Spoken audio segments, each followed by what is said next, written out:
What's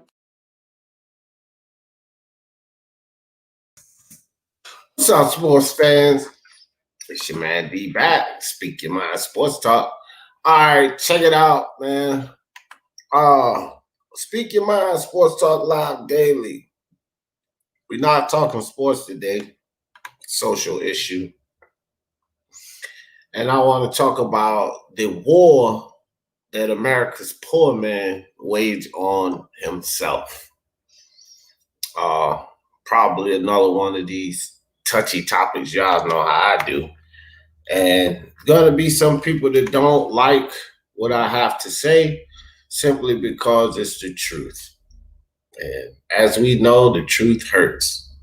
So putting the link in the chat just in case anybody want to join me today for this discussion. Got my man DT3 TheBoon Man in the building. What's up, Boon? I see you, dog. Gun Rights Mafia. What's up, Gun Rights Soccer Training Club? What's good with you, fam? Appreciate you, my man. So, all right, guys. So here's what I mean. The American poor man, and when I say that,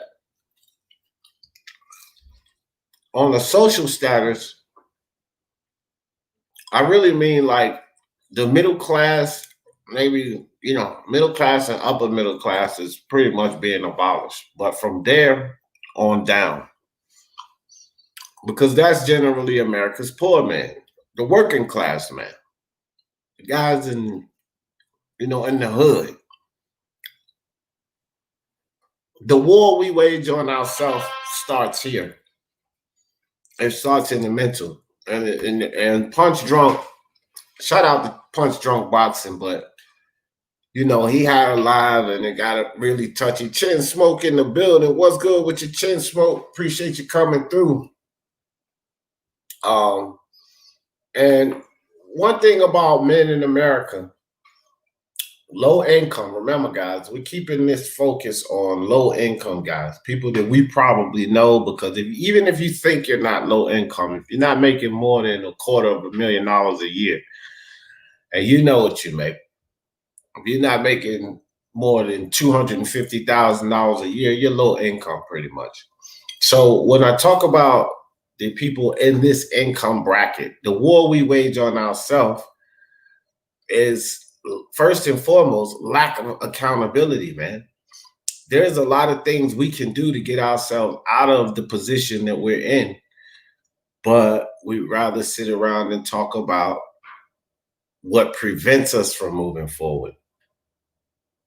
That's a mental battle that we play on ourselves, because it's just like we demand as sports fans of every fighter, every boxer. We demand that they be mentally strong, that they know they can do it, that they know they can win.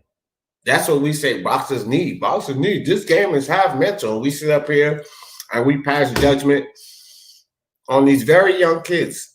Ryan Garcia in his 20s, Tank Davis in his 20s, Devin Haney, Teofimo, Virgil Ortiz. We lay judgments on these young kids in their 20s, but let's look within ourselves and take it out of the sport and bring it into life. Accountability, having the mental to know that you can succeed. That's one of the wars that we wage on ourselves as the American poor man, because we have it locked into our head that through systematic oppression and everything, there's no use. That means you're mentally defeated if you believe that. Because I don't believe that. And a lot of people gave Punch Drunk Boxing a lot of heat because he doesn't believe that. And I think overall, men in general, whether we want to acknowledge it, accept it, or hold ourselves accountable for it, a lot of men of America, the poor man of America is what we're talking about, the lower income men in America, this is an issue that they have. And it all starts with you telling yourself that you can't make it. You telling yourself that the system or the white man or whatever is holding you down. Because this goes deeper than just a black or white thing. This is a social issue. This is the poor man in America, the lower income man in America. Now, are the numbers probably higher in the African American, Hispanic, and minority communities of the poor man in America? Sure. But there's a certain mentality that is shared. There's a certain mentality that think the system is there to keep them down. And to some extent, there may be some systems put in place to keep them down. But the reality is you can overcome any system, and it all starts here. So as the American man, we're waging our war on ourselves because we're losing the mental battle. It's like your expectation of every fighter. You expect them to be mentally strong and know that they can go in and accomplish and get it done. You need to take that same approach with life as a man. You need to know that, although there are obstacles and oppositions in the way, the system, the man, I can still succeed. I can still make it. So the poor American poor man, we need to change our mentality. And again, when I say poor, I mean low income. And if you're not making $250,000 a year or more, then you fall in this category. I don't make $250,000 or more. How many of you out there do? All of the men that I'm talking about in this country of America, if you're not making $250,000 or more annually, then I'm talking to you. Because regardless of what you think you have, you're not rich. But I can guarantee somewhere down the line, there's an associated poor man mentality. See, I'll tell you guys this because I've been around in business with and talked to a lot of people in the corporate world as well. People think, well, he lives out in a nice $300,000, $400,000, $500,000 home. He drives a BMW or an Audi or whatever. His family dressed nice, and your appearance would be that, oh, well, they don't have the poor man mentality, but they very well do.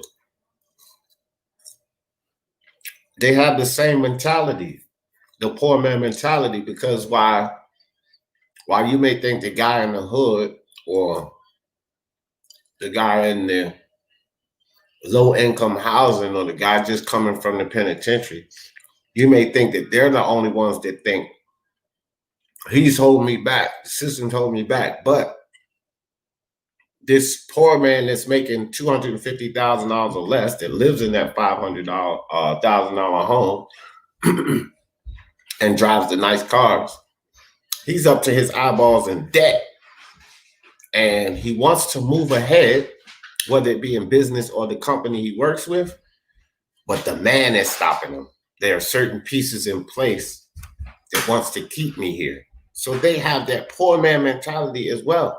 And they're never able to get to that next level, whether it be CFO, vice president, CEO. They're never able to get to that next level, even in the corporate world, even though the appearances, they have it all. The $500,000 home, the Mercedes. They don't have it all because they still have the poor man mentality. They still have the mentality that something or someone is holding them back. There's a system in play in their corporation. It's the elitists that don't want them to get to the elitist status. See, they believe this as well. They believe there's someone holding them back or a system holding them back. Now, the man in the ghetto don't want to hear that because he looks over at him with his BMW and his nice home. He's like, what has he got to complain about? The same thing you're complaining about. It's the poor man in America mentality. So the poor man in America needs to change his mentality and stop thinking that there are systems put in place to hold you back and start thinking more of the lines of what can I do to move forward? Forget about the systems that's put in place. If you focus on those, they're always going to exist because they're always there for you to focus on. So they'll always be there. Create something for yourself where you don't require that system.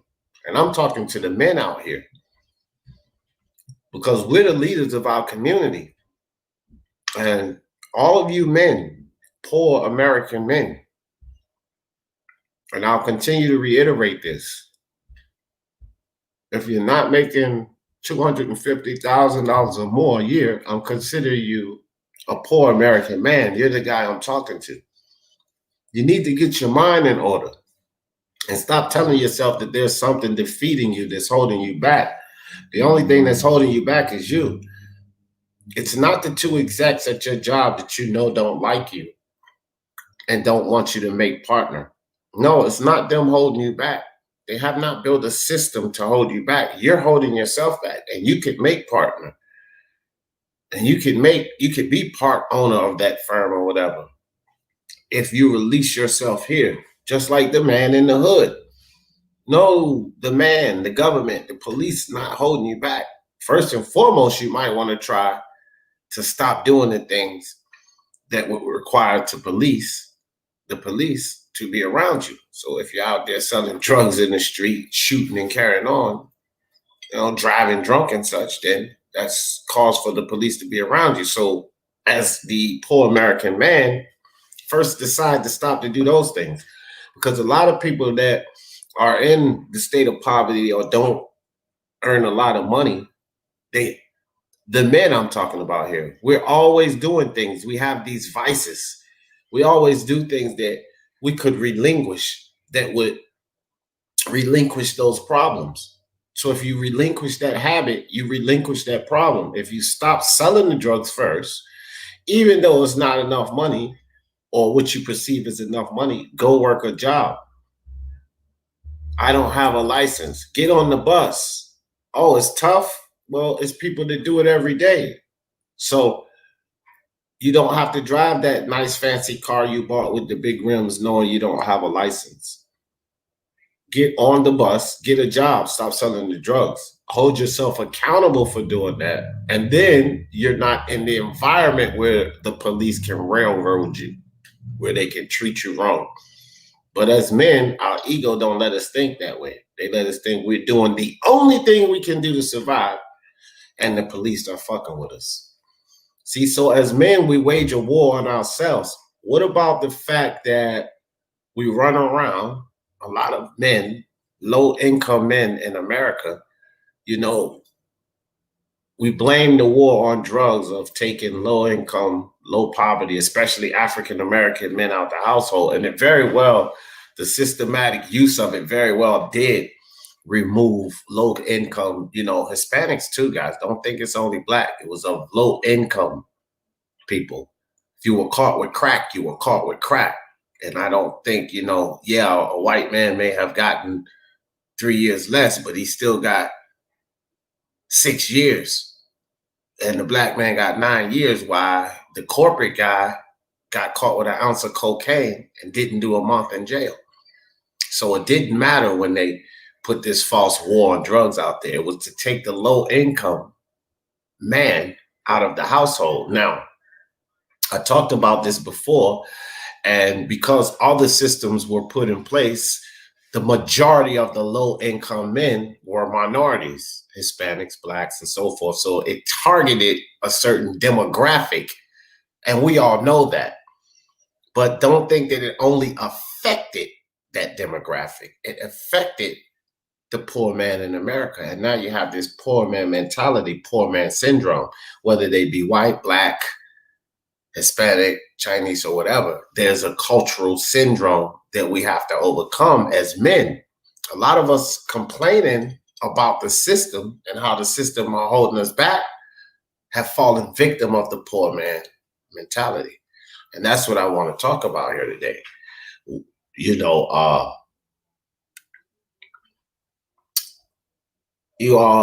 This is off topic. CTO tweeted the fight is going to happen. Yeah, I don't even come up. I mean, everything is on topic, bro. Let me hit this, put that link in the chat. But no, I didn't see it, man. I was doing some basketball predictions earlier. I'm working on so much. I haven't even got time to look at anything concerning boxing yet. Today, I wasn't even sure if I was going to do anything concerning boxing today. So I haven't seen it unbiased, but I ain't worried about that situation unbiased. I done told these fools, you know what I mean? The shit is probably just going to start to unfold. You already got Eddie Hearn coming out. People starting to change their tune. They still don't want to stop calling him a ducker, but I don't care. I'm not going to say the kid duck. It's just like I said to all of these people, what are y'all going to say when he's standing across the ring from him on October 3rd? Not only do you look stupid, you look completely stupid because he's already agreed to the fight. Then the pandemic happened. Then Bob Arum tried to beat him out his head on the money. Then Bob Arum's going to probably decide to go ahead and give him more money. Then the fight's going to happen. So every one of you that said he's a ducker are completely stupid, whether you want to accept it that way or not. Not for calling him a ducker, but for trying to force me to call him a ducker when I gave you all this information of the way that it's going to unfold. I never said you can't call him a ducker. Don't be trying to force me, telling me I need to give him heat because I said not yet. That's all I ever said, not yet. The fight ain't been called off October 3rd. I was consistently saying that. And y'all can't force me to call him a ducker. Now things are starting to unfold. So I would have called him a ducker for no fucking reason. And that's what I was telling y'all I wasn't going to do. So say what you want to say. All of you guys coming at me with the heat are completely stupid. Now, moving on.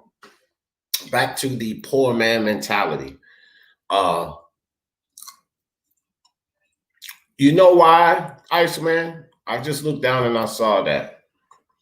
I've not met many myself. I do know Jewish people that are of what I call the poor.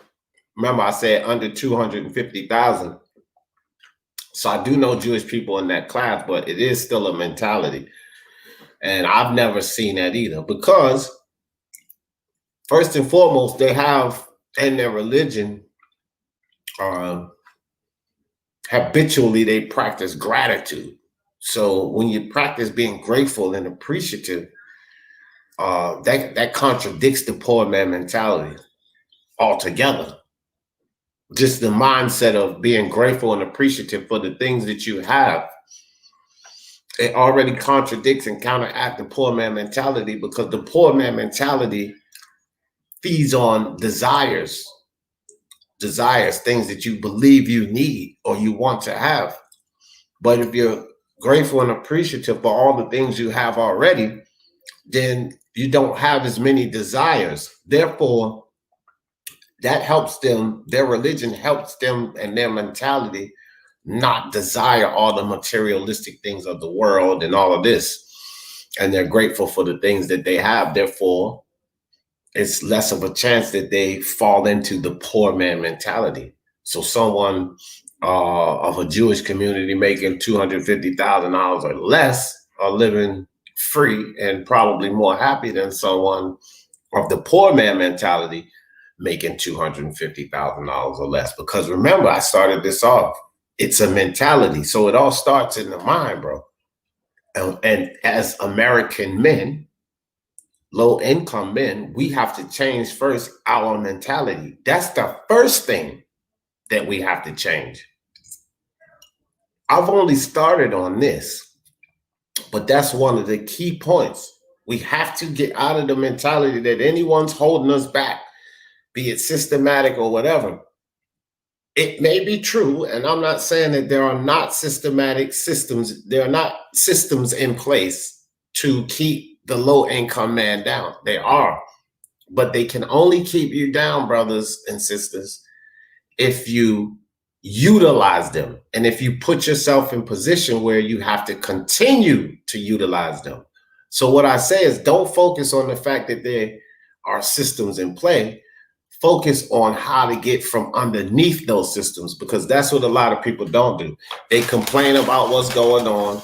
They complain about what the problems are, but they don't teach themselves or their children how to get out the system. We have a lot of poor people, be it in trailer parks or projects, that teach their children how to use the system, how to use the food stamp system, how to use the Medicaid system. But as parents, should we not teach the children, as fathers, because let's stick to the men, should we not teach the children how to build, how to work on cars, how to paint? This is what we should be teaching them. And that's a part of the problem. The man, the American poor man mentality. We have to take charge of our communities. To hell with what Blue Bud said. We have to take the fight in our own hands. Take charge of our communities and lead in our communities. This is what we have to do as men. All right, Hefe, what's up? What's up with you, fam? Yeah, what's going on, bro? Oh, well, did you read the title? Yeah, something about the poor man. Poor I man's want to hear you mentality. cook. I want to hear you cook first, bro, and then you know what I'm saying. I'll calculate my thoughts. Speak after, bro. Oh, okay. So I see you just like to join the panel. There ain't nothing wrong with that. That's cool. Okay. Well, basically, this is what it's about. The American man, and this is the first thought that I'm bringing to the table. There's more that I'm going to talk about. And this is all about the American poor man and the war that he wages on himself. Not anybody else's fault, what the American poor man does to himself to keep himself poor. First and foremost, this is what I'm talking about. And the first thing that I pointed out about the American poor man, what I started out with this, is the mentality, the poor man mentality. They have to change that. They have to change the fact that keep hollering and crying about systems holding me down and figure out how to get from underneath those systems. Focus on how to get from under the system. Focus on how to create your own system so that you don't need to complain about this system that's holding me down. We have to get out of this mentality as the American poor man that we can't win. You can win. So that's the first thing I was talking about, Huffy. The American poor man mentality.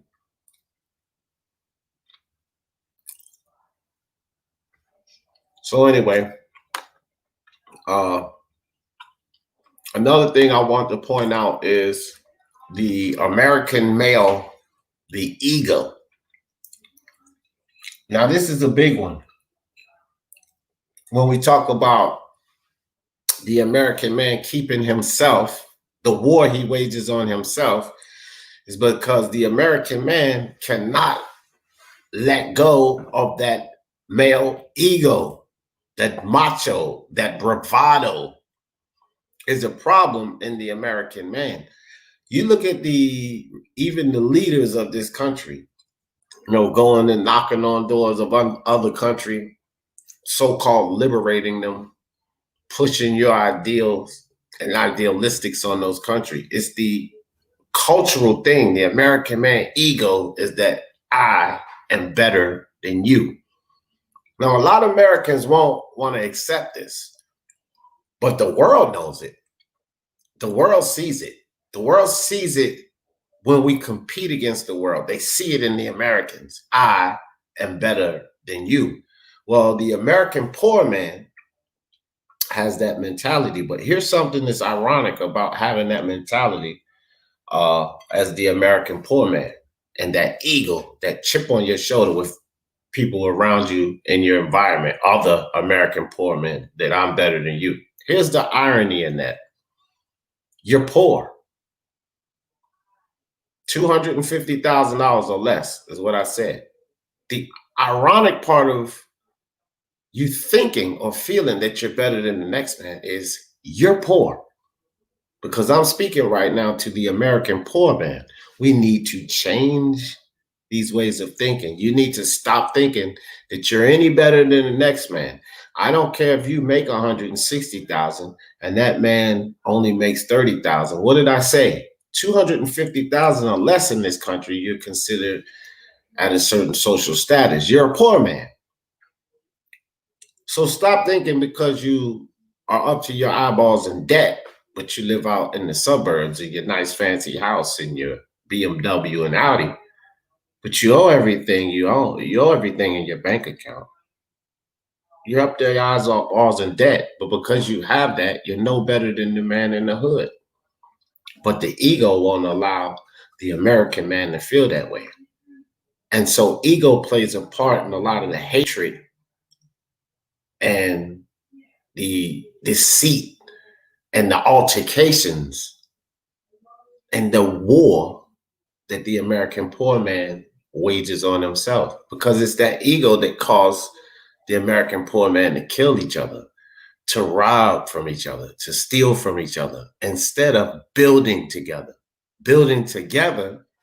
to build institutions and systems to get out of what they point their finger at and say, the white man holding me down. You know, our mentality, the war we're waging on ourselves, that's holding us down. And we need to start acknowledging that as the American poor man. We need to accept that.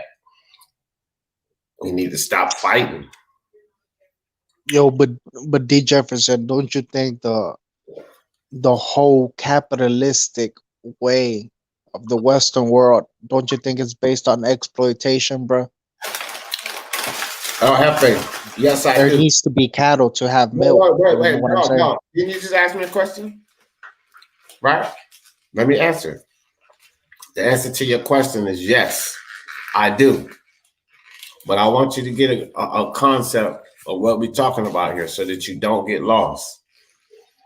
I want you to bring up today what you can do as an American man and things that you, other things that you believe American men can do to help themselves, to stop pointing the fingers, things that they can do to get from under the system. That's what I want you to add to this, not the systems that's put in play, because I spoke on that before you jumped on.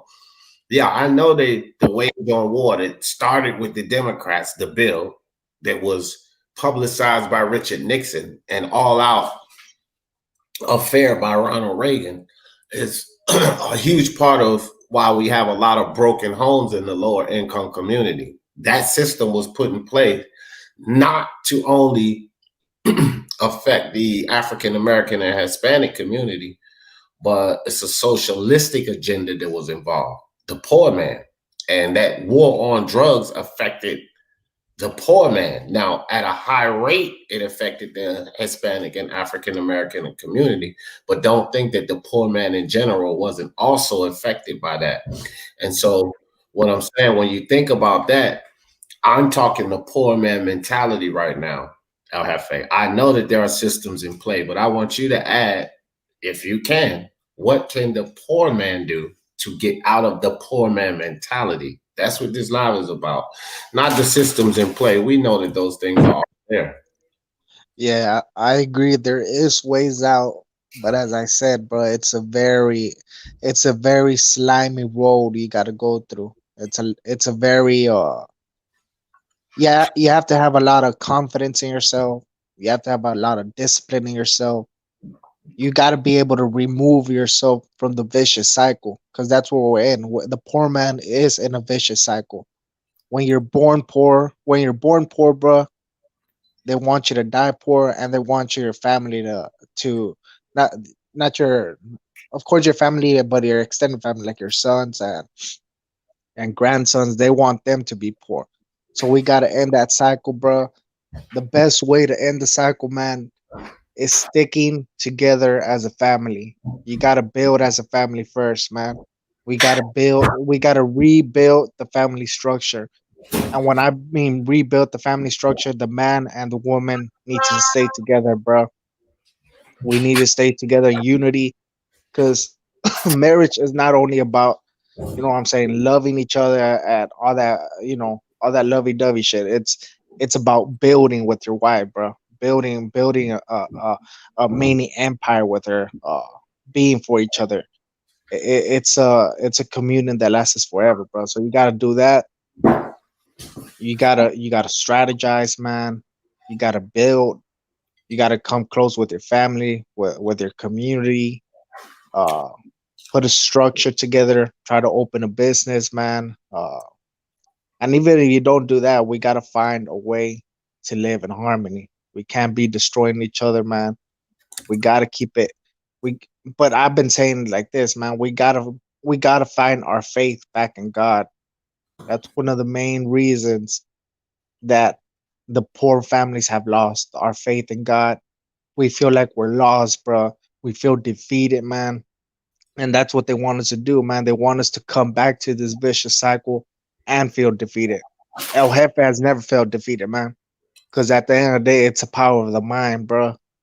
Like people tell me, man, El Jefe, like, I'm gonna do a quick analogy, bro. Man, El Jefe, you don't know shit about boxing. You always get schooled in these boxing debates. But in my mind, I feel like I never lost, bro. And it's the same thing in life, bro. In life, I feel like I've never been defeated, man. I always feel positive, man. I can have $100 in my pockets, bro. But to me, that feels like $1,000,000, bro. It all matters how you use it and you program it and you put it to good benefits, bro. That's 100% facts. So what do you feel somebody can do if they're in the hood, they're getting food stamps, Medicaid, and they live in a project? What is the first thing you suggest that they do? You got to get a job, bro. That's the first thing I can tell you, man. You got to get a job. And I know sometimes it's difficult. Sometimes you get like weird ass hours. You get jobs you don't want to do. You get physical jobs, but you got to go through it, bro, because it's like a initiation, bro. You're not going to start at top. You got to start from bottom and work yourself up. And I know sometimes, you get discriminated, you get how do you say, abused on, bro. All different type of things, bro. But you got to work through that, man. You got to have the mental fortitude to go through that, bro. You got to have it, bro. Right. And just it's gonna take time. It's gonna take time, but you got to break that vicious cycle.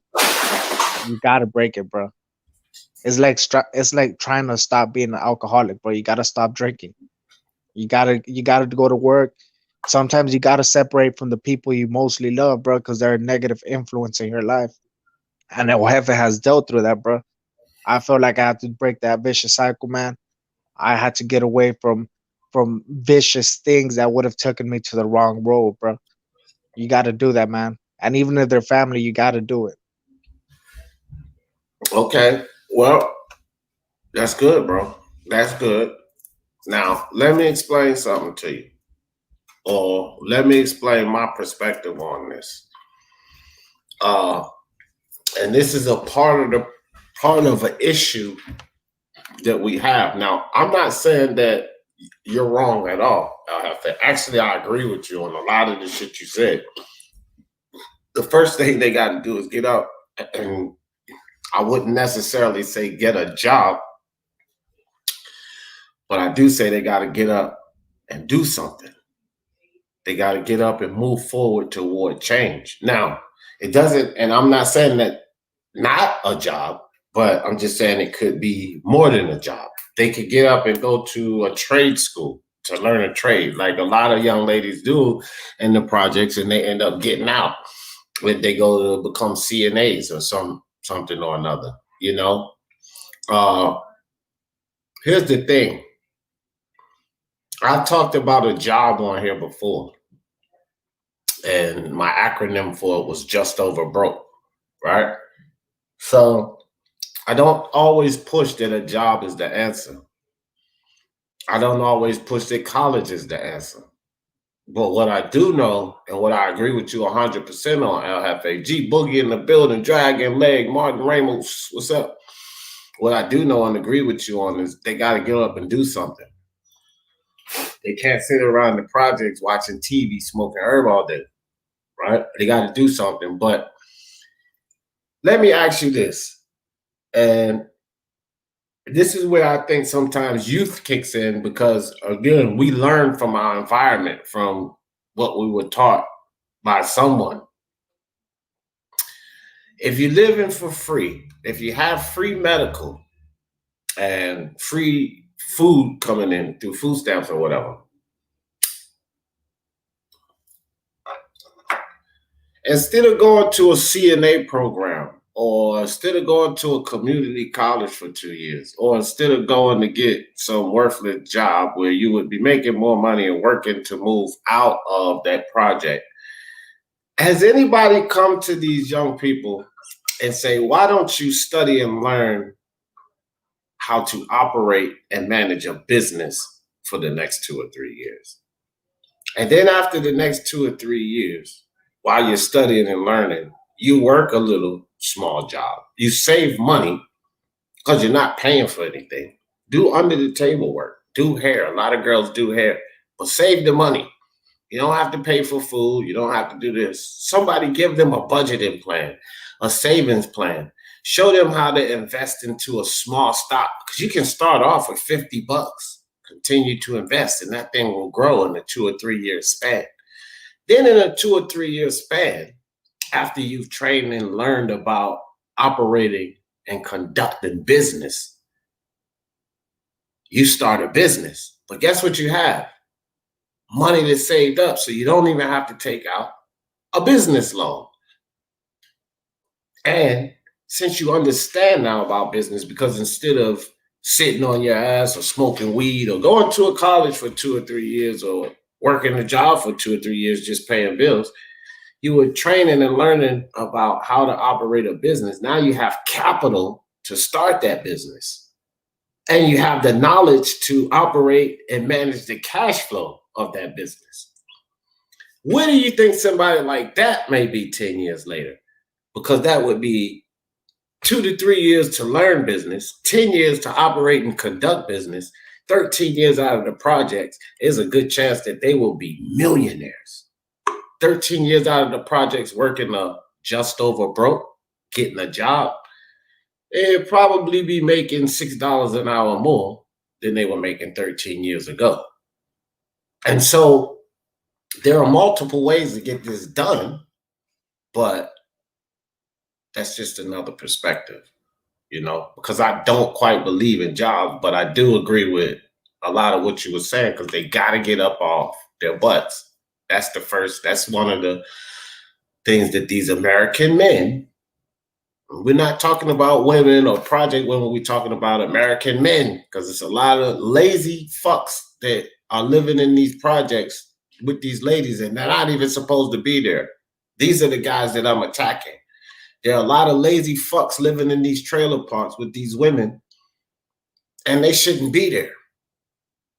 These are a lot of lazy dudes, men living in these income housing, and the income is based on what that woman is bringing in with the children she has, and they should not be there. These men need to get up off their ass because they're living for free. Or, see, I'm not talking about the women now. I'm talking about the men that's hanging around, sitting around there for free, because the woman with those children, this is why this place, this dwelling is provided. Has nothing to do with this lazy fool, this man sitting in there. Has nothing to do with it. It has to do with that woman and those children. So they're basically living for free 2, 3, 4, 5 years. They might be out there selling drugs, making $50,000, $60,000 every 2 or 3 months. Living in the projects, living ghetto fabulous, doing nothing with it. And nobody's teaching them and telling them this. They need to get up off their ass. See, living ghetto fabulous is superficial funds.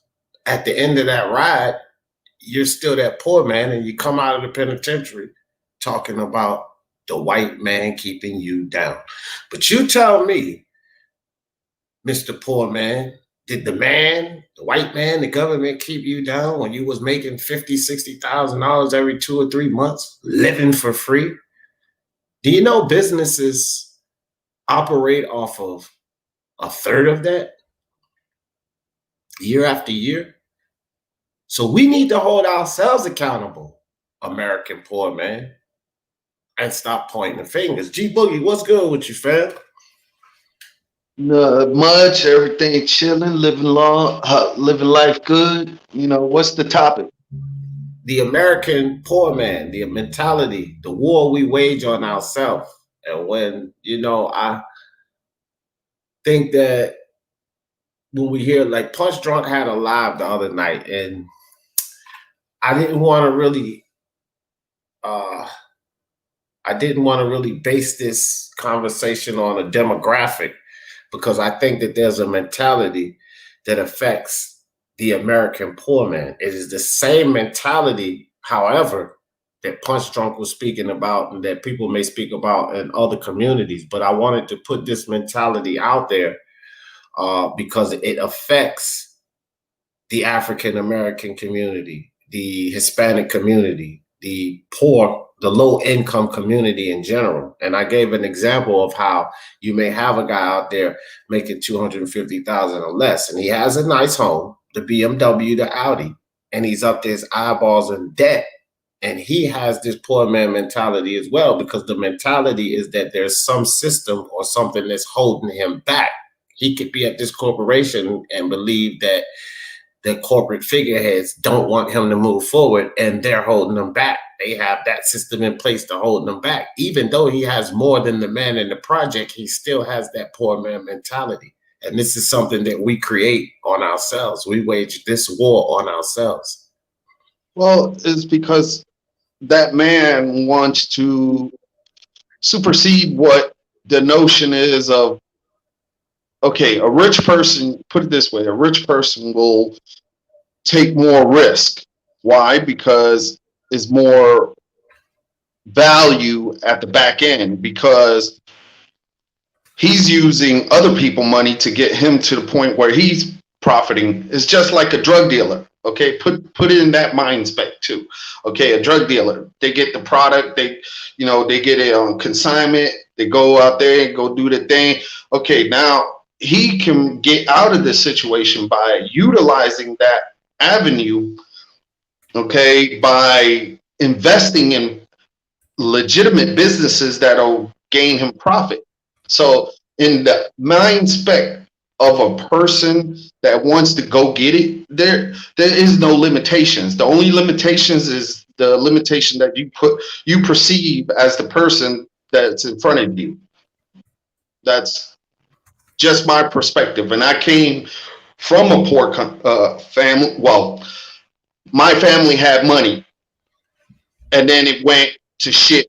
Then I became that poor kid, and then I came out of that gutter, and I know the aspects of the streets, and then I educated myself, and to this day, people, my family members, they look at me like, holy shit, he's what?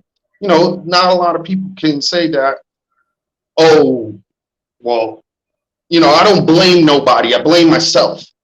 If I cannot meet my goal, then I need to do something about it to advance myself. So by that being said, you really can't blame it on society, anybody else. No, it's the motivation that one person has for himself to achieve a goal, to reach what he wants to reach. And then if he's not satisfied, reach another goal. Put another goal in front of you and reach that goal. And don't get complacent in where you at, because you could do better. You could, because there is no limitation of the physical mind of a person that is motivated to do something. Right. Yeah. And you talking from a motherfucker that when I got out of the military, I was making, look, I left a $65,000 job to join military. Okay. And I was making $48,000 a year. Now, and then when I got out of the military, I started making $1,650. But then I moved up in the company, Boom, I became from a fucking electronic tech, level 1, went all the way to level 4. Then I became a field service engineer, level 1 to level 4. I was bringing in that company. I'll name the company L3 Communications. I was making, in my first year, I was bringing in 14,000 a month at 16.50 an hour. Okay. Yeah, that's good stuff there. And then that's not including my VA. Oh, my bad. I was making feedback. Go ahead, G. You know, dude, I work. I could say this. I work for the government, but I'm not gonna expand on that. So, right, I got you. You know, when I was in Afghanistan, I was making over 240,000 a year. I was there for 5 years. What did I do with my money? I saved my money. I knew if I was a contractor, because this is the contractor's situation. A contractor have to worry about a contract every 5 years. He got to jump ship to go somewhere else to get either more money, because the company needs you. The company needs your knowledge that you have, your certifications, your thing, because they bid on jobs from you. Okay, so you cannot limitate yourself and say, oh, okay, this company, no, I'm gonna, how much you offering? Well, hold up, this other company, even though I'm fugazi in the dude, I'll be like, this other company is gonna give me $20,000 more. What's up? You can meet that offer? You know what I'm saying? So I'm not shortchanging myself. Exactly. There's always a negotiating factor. It's just like boxing. It's just like every contractual contract that you are obligated when you sign your name on that dotted line. But before that contract is there, you make sure you got everything what you wanted. And okay, now you got everything what you wanted, sign the shit. You got moving expenses, motherfuckers will move your house. They'll buy your house, because there's companies that'll do that. Like this other company called Mitsubishi, it's not the car manufacturer. They do toners. They produce toners and stuff for like computers, cylindrical toners and stuff like that. So they get the engineers in Japan or whoever they get it from. What they do, they put them up in a house that they bought a building. They got a building. They put them up in the house, bring their family there, pay them to stay there. They live rent free and getting paid. So, yeah, you may not, if you don't have the proper knowledge, that's why we need to expand together as a community by divulging information, because a lot of people won't divulge information freely because they feel that you're a threat. I look at it like this. Anybody, I had people that I trained and try to screw me over, and it didn't come out right. Why? Because I believe in the Lord, and the Lord always protects me. You know what I'm saying? That's just me. You know what I'm saying? Well, it said when you, this comment though, also it says when you find the Most High, you can live comfortable being broke until you reach the heavens. And see, this is the thing.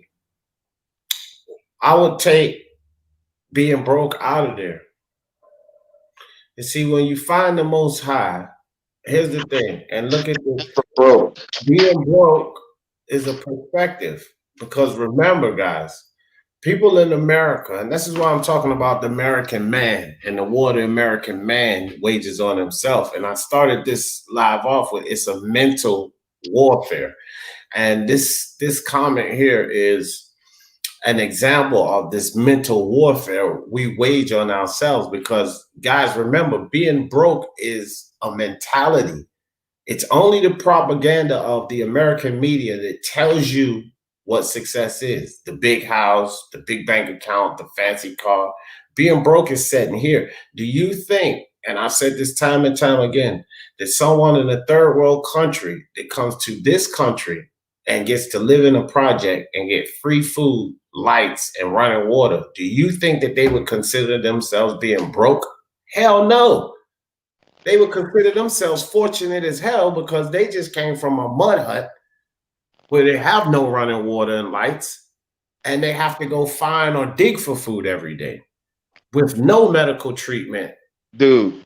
You understand? So, hold on real quick, G Boogie. So being broke to them, that what we call broke would not be broke. So being broke is a mentality. So what I would do with this comment here is I would say when you find the Most High, you can live comfortable until you reach the heavens, which will provide all the riches. You can live comfortable because you can live comfortable right now, no matter what state you're in, if you change your mindset, if you begin to appreciate and be grateful for the things that you have around you and understand that there are a lot of people around you that are not privy to the simple things that you have in life. As American, we take granted for the simple things that we are afforded in life. And when we can change our mindset to be fully appreciative and grateful for those simple things in life, then we don't have to feel like our perspective won't be that we're broke. Our perspective would be that we're very fortunate. So I think that being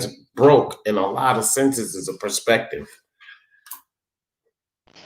Yeah, like I was gonna tell you, D, when you was talking about that, I know two Afghanistan brothers. Okay, their family was killed. They lived through that. Taliban killed their family and stuff like that. The oldest brother and the youngest brother, they made it. They escaped from Afghanistan, traveled all the way to Africa, made it to Spain, then made it to United States. The oldest brother wrote a book. He came out here with nothing. People helped him out from here. He wrote a book about his life and his brother's life, when they traveled over here. I'll tell you their last name. His last name is Moran. And his younger brother opened up a martial arts school. He was one of my brothers coming up in martial art. He was younger than me, but he was very knowledgeable and good person at heart. Okay, they made it. Right now, the older brother got a construction company. The younger brother got a martial arts school. So that shows wealth is within us, not what people are giving to us, not what we trying to perceive as wealth.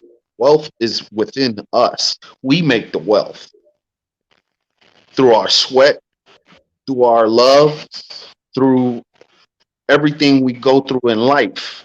And believe me, there is somebody out there in a higher being that is providing for us. Once you humble yourself and you ask for that help, it will be provided to you, and you don't know where it came from, but you know what? You need to thank God for it.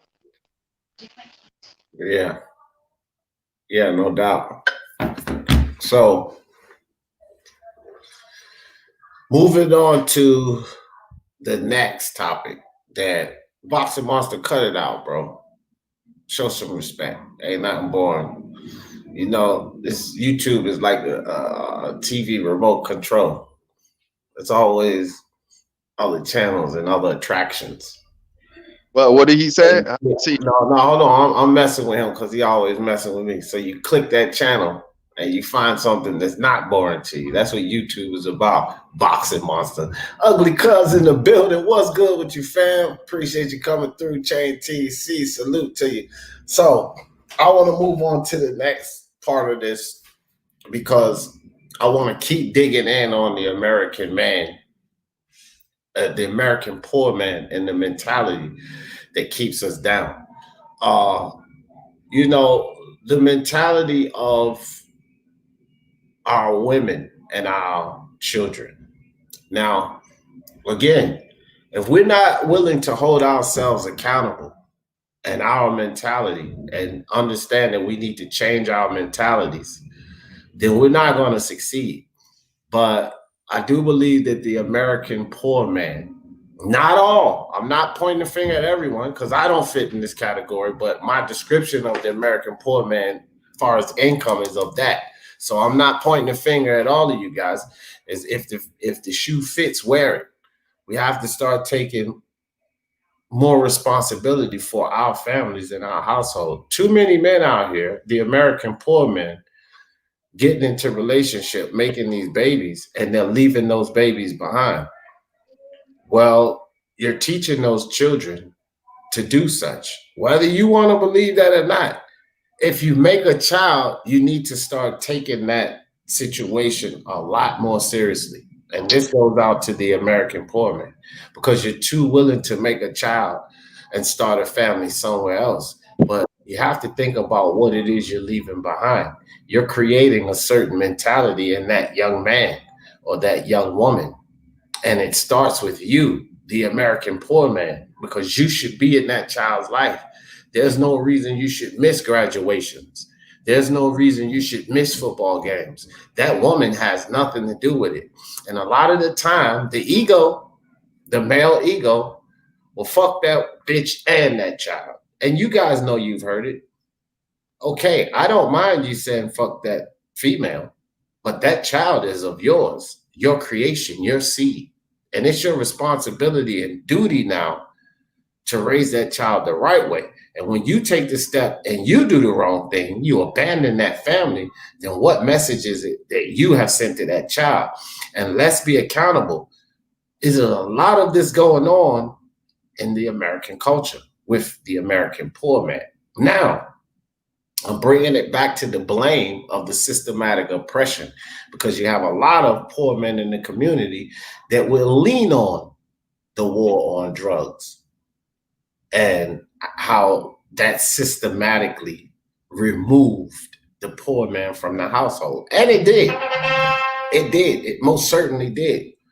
But what do we notice in our communities these days? That they come out and they go back. They come out and then they go back. They come out and they go back. And the reason it is because of the mentality. They feel trapped. They feel trapped in a system that was created. They feel like that there's no way out, right? You understand what you think about that, G?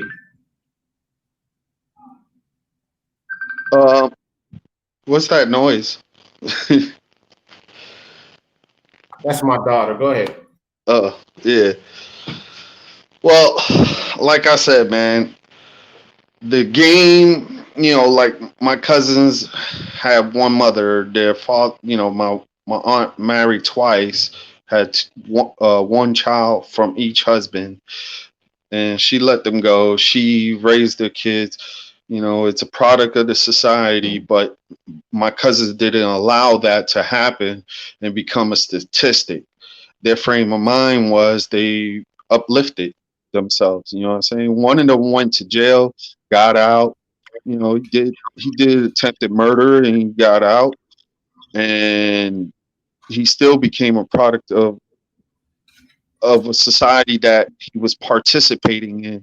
And then with his kids, he always been there for his kids to this day. You know what I'm saying? So, I always said to like my kids, I don't want you to be without a father in your life. I'm going to be there no matter what. And I'm going to teach you whether we're going to grow together as a unit to for me to show you in life. And it doesn't have to be just, the father or the mother. There could be other examples out there, like the uncles, like the aunts, like, that one elder cousin that's older. It's just the mind state of the people that you are around. You want to be around people that motivate you to bring the best out of you and use that to fuel your drive and your stride to become something that is commendable respectful, and people, when they look at him or they say, only thing they got to say, yo, that's a good dude right there. You know what I'm saying? And they can't say no more after that. And if they do, who gives a shit? You know? Yeah. People gonna always downgrade you, but are you gonna let them stop you from pursuing your goals in life? No. Fuck that. You know what I'm saying? Right. Well, I mean, they gotta at the end of the day, just to drive it back to the home front, because I want to stay on the home front. The poor man in America, I think, needs to take that situation more seriously, bro. I don't think that, look, we have too many fatherless children in this country. The fathers are not present. And a lot of the times when, and this is what I mean, when in general, the poor man needs to take responsibility for this. Look, I talk to my nephews and my cousins and, you know, the people in my family, guys that I know, friends that have children. And I give them this message. Whether they adhere to it or not, I still give them this message, because the reality of it is a lot of people get up here, and Raider gets up here a lot, and he gives examples of his life. The problem is not our lives. The testimonials, and I don't mean to be disrespectful to anyone, but the testimonials are not really what we need. The testimonials are stories of things that's done the right way. We need to figure out a way to spread this message to the men, because it should be the majority of the men out there like us. And that's not the case. It's the minority. And like I always say, everyone has someone in their family, their surroundings, their friends, their homeboys, their cousins, their nephews that are in line with what I'm talking about. And we can sit up here on this live and tell our glory stories, but what is it that we need to tell them? Because the majority is not us, which is why it's an issue in this country. Now, it is. We need to tell those people, basically motivate somebody else, even though if you had hardship, you don't put it on the other person. We were put on this earth to make sure that we prosper, right? So how can you prosper without somebody that's helping you to prosper? So if somebody passes a blessing in you, you pass back a blessing, period. That's why I always say give as much as you can give. But that's effective for sure. What I want to focus on though is the men, man. Like I want to keep driving back to this and stick to this. As men, as the men, us men that's out here doing the right thing. G Boogie, myself, Boxing Monster, Samuel Shaw, Martin Ramos, Raider from LA. As the men we are, we need to be spreading the message as much as we can to all of these other men, our friends, our family, and not the success stories, not the guys like ourselves, the guys that's fucking up. That's something we need to do to help change the mentality. See, one thing about fellas are not, men are not like women. Like you get women, a group of women that's friends and stuff, and when it comes to something they shouldn't be doing, another woman, they're reluctant to tell another woman that, because that's where women get into beef. Bitch, how you gonna tell me how to live my life? And your man running around here out here, even though she know what her friend just told her was true. But with the fellas, we'll rag the hell out of each other. You see? And fellas be like, man, whatever. But we go home and we think about what the group of fellas told us. And I'll give you guys an example. I just spoke about relationship issues. A lot of times women get touchy because they know their friend might have a relationship issue, and all they do is they throw it back and then they beef. But with fellas, we all sitting around watching the game and drinking, and we know a situation, and the fellas be like, oh, nigga, that girl got your nose wide open. You need to wake the fuck up. She got you fucking sprung the fuck out. You better wake up and stop letting that girl use you. And we don't care about offending the dude. You understand? We don't care about offending our homeboy. We getting the message to him. I think that we need to take the same approach with this issue, because we're the guys, we're the men that are doing the right thing. And we have cousins and family and friends and such. We have those kind of people out there around us. We need to give them this message, because that's a part of the problem. We're allowing this, we're tolerating this, or we're throwing our hands up and say they don't want to listen. Well, it's not a lot of people that's doing the talking. People have quit talking. People have quit trying to spread the right message. Not only be an example, but leading the way, showing them how to get it done. Spread the message throughout your own community, whether you're Black, you're white, you're Hispanic. We have to spread the message. The good men have to spread the message to the other men so that they can become good men. Lisa, Queen Lisa in the building. She says, speak your mind, Sports Dog D. Me and my sisters all real with each other. Yeah. But again, we talking majority, Lisa. Just like I'm talking about the majority of the men. Again, I put my children, that was just my daughter that just called me, my oldest daughter down in Texas. That was the phone call I just got, and I told her I'll call her back. And I put this up all the time. So what I'm talking about, Lisa, and these men, American men, because again, I fit in the social class, but I don't fit. The shoe doesn't fit for the men that I'm talking about. So for you and your sisters, y'all not wearing no shoes. But Lisa, you think about a lot of the women, you know, me and my wife talk about all the time. She can easily accept the fact. Women chatter, other groups of women, not you and your sisters particularly, but groups of women, you know, they argue and bicker about the dumbest shit. And it turns volatile, and then they don't even want to speak to each other. And a lot of times it comes with, it comes from actually a good place, because that woman will know that that man is no good for her friend. She sees the heartache and the hardship that that man is causing her friend, and it backfires because that woman is not willing to hold herself accountable or acknowledge that's what's going on. And instead of accepting that, she lashes out, and then but with the fellas, now more or less, Lisa, with the group of fellas, it doesn't go down that way. More or less with the group of women, it does go down that way. Men and women are different.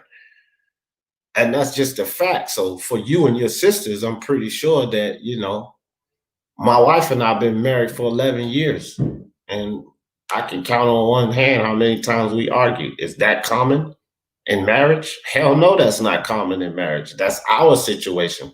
What's more common in marriage is that people argue. So you and your sister fall in line with my wife and I. What you guys have going, the relationship you guys have going, is not really what's common.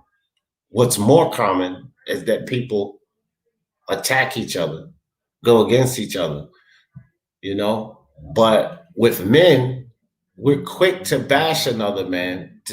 So be as fast to uplift another man. We're quick to tell another man what he doesn't know, how stupid he is, how ignorant he is, but we're not as willing to educate or help that man understand what he doesn't know. And that's a part of the problem. This is why the American men wage war on themselves. See, it's easy to sit up here on my live and say, we got to unite. We got to come together. But do you practice it? My men out there, I'm talking to you guys out there.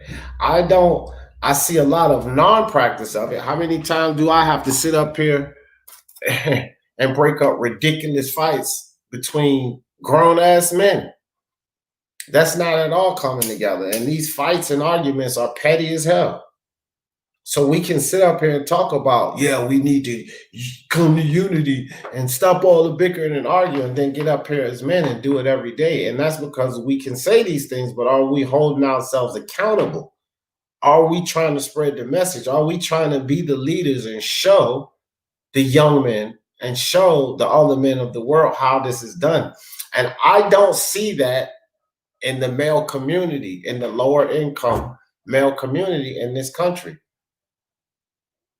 And how many of you guys out there will hold yourselves accountable and say, you know what, D, you got a point there. Now, I've held myself accountable for that. I've changed over the years. And I don't do that nowhere nearly as often as I used to. I'm not perfect. And sometimes I allow I allow myself to get angered or frustrated with someone. And then I might unfairly do that. But most of the time, I more or less, I do it a whole lot less than I do it. You know what I mean? Well, I'm not perfect. I'm like anyone else. I make mistakes as well. But on the most part of it, I don't do this. People can do whatever they want. They can say whatever they want. No need for me to attack them or, make a point or down them or, as some people say, expose them. No need for me to do that. They're exposing themselves. But when I see a situation arise where I could help them, where I could give them more understanding, then I take that opportunity. I don't take the opportunity to beat a man down. I take the opportunity to lift a man up. See, it's easy to beat a man down when he makes a fool of himself or he makes a mistake. It's easy for you to beat him down. He's already down. He's already defeated. He's already lost. It's more difficult to look at your fellow man when he's in a down position and bring him up. So I decided to bring people up. There's enough people beating a guy down when he's already down. Look at El Jefe when he was running around and nobody liked him and everybody was tired of El Jefe. It was easy for people to take shots at El Jefe because he gave them plenty of ammunition. He was running around acting foolish, cussing everyone out. So it's easy to say, oh, fuck El Jefe, man. He don't need to be on here. El Jefe, El Jefe, El Jefe. That was the easy part. Now, it wasn't difficult for me because I've been practicing, but the more difficult part was for people to open their arms up to him because of the way El Jefe was acting. I'm not saying that, but that was the more difficult task because people were like, forget about that. Now people are starting to open their arms back up to El Jefe. I even got people like Boxing Monster and Samuel Shaw that all of a sudden want to be lawyers for El Jefe as if they weren't involved in the bashing because it's easier to bash when somebody is doing right and trying to be respectful and turn the leaf, then it's easier to accept them. Well, I don't take the easy road. I would prefer to take the more difficult road and be there next to that man when he's down and help lift him up instead of bashing when he's down. And as American men, my mentality is not common. What is common is to beat down the next man. That's something that the American man is, the poor income, the low income man. This is a mentality that we have in America that's also keeping us down. See, and when will we accept that? See, the reason, Monster, I'll tell you something else. The reason this live might be boring to you is because I keep saying the poor American man. I initially labeled this the African American man, but I'm really tired of doing, not really tired of, but I don't want these issues to excite people for the wrong reason. I think that this is a huge problem, what I'm talking about in the African American community. It's a massive problem in our community. Accountability is at an all-time zero, especially for our African American men. But it's also a problem that face and affects the low income man. And when you don't point out a particular demographic, the white man, the black man, the Hispanic man, sometimes people lose interest. It's not as interesting as a topic because people want to disagree and argue. But this is something that affects all of us in America. The American man is waging war on himself. We're not uplifting the next man. We're quick to beat down the next man. How can we get ourselves out of this problem and stop pointing the finger at the systematic oppression unless we decide to change ourselves. See, a lot of people don't want to talk about that. A lot of people don't want to take accountability. I can put a live up and put a thumbnail up, basically a title up to talk shit, to talk about what Donald Trump or America's doing wrong, and I have 60 or 70,000 people in here. But a live about accountability on a man, the American man, stop pointing the finger, is not so popular. It's boring because no one wants to hold themselves accountable. I'm willing to take the first step. If I do something up here and somebody say, D, you need to hold yourself accountable, then I hold myself accountable. Especially if I feel like they're correct. I need to hold myself accountable. But as men, are we all willing to do that? Are we all willing to take our part? A man is quick to say, an American man, especially a little quick, comes and say, I'm a man. I can do what I want. Well, do you want your community to still be in this situation? If you don't, then you need to make some changes as that man that you say you are. You're a man, so start to educate the young men out here. Don't give up, because when you give up, you're giving up on your community. Don't tell yourself that no matter what I say, they won't listen, because for the 10 that won't listen, the one will listen. And where you may not be in that group, the one that listens may be someone influential in that group, which would cause 2 or 3 more to listen. So is it a good thing that we have 10 young fellas running out there wild, loose, and out of control? At least we knocked it down to 4. And that was just one of you. And if that cycle continues, instead of us sitting up here complaining about the systematic oppression and the man holding us down, if the cycle continues that we share and we uplift the next man instead of bash him and beat him down, then that's something that starts to dig us out of this hole.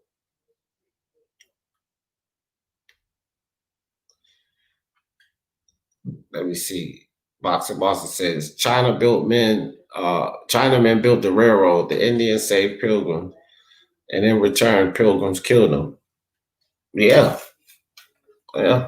Well, that happened. Nice. I need to try that one out. What you talk? You talk about, okay, being poor money wise doesn't discriminate. No, it doesn't, Lisa. It doesn't. It doesn't. That's a problem that affects anyone, and it just stems from ignorance. You know, people, again, I always use that word loosely, and people get offended by the word ignorance, but it's just lack of knowledge. Lack of knowledge of. People don't understand how to invest, how to operate cash flow, how to maintain a bank account, how to budget. People really don't know this. These are simple things. It would seem like simple things, but it's no discrimination of that. Either you know how to manage money or you don't. You know how to live within your means or you don't. It's like that guy of the poor man. It's like that American man of the poor man mentality. Like I said, he has the nice cars and houses and stuff like that, but he's up this eyeball in debt. And when it comes to liquid cash, he has no more than you or me. He has the same stress that you and I have, and he has the mentality of an American poor man. Because although he earns a lot more money, $200,000, $300,000, $400,000 a year, he doesn't know how to manage it. He's living above his means. So being poor money-wise, don't discriminate. Doesn't matter how much you have. How many people have won $300, $400 million in the Mega Million or Powerball lottery, and in 3 years' time they're broke? Because being poor money-wise doesn't discriminate. It's a mindset. It is literally a mindset. How many athletes that grew up poor, low income like us, and they go get all of this money, and after they finish their athletics, they return to being poor? You guys get it? They get rich, and they come from poverty like the rest of us, and they get rich, And they return to being poor because it's not the money. Money is an inanimate object. It sits here just like my lighter. If I sit it here, it doesn't move. It doesn't do anything. It doesn't come tap you on your shoulder. It's just money. It's the mentality.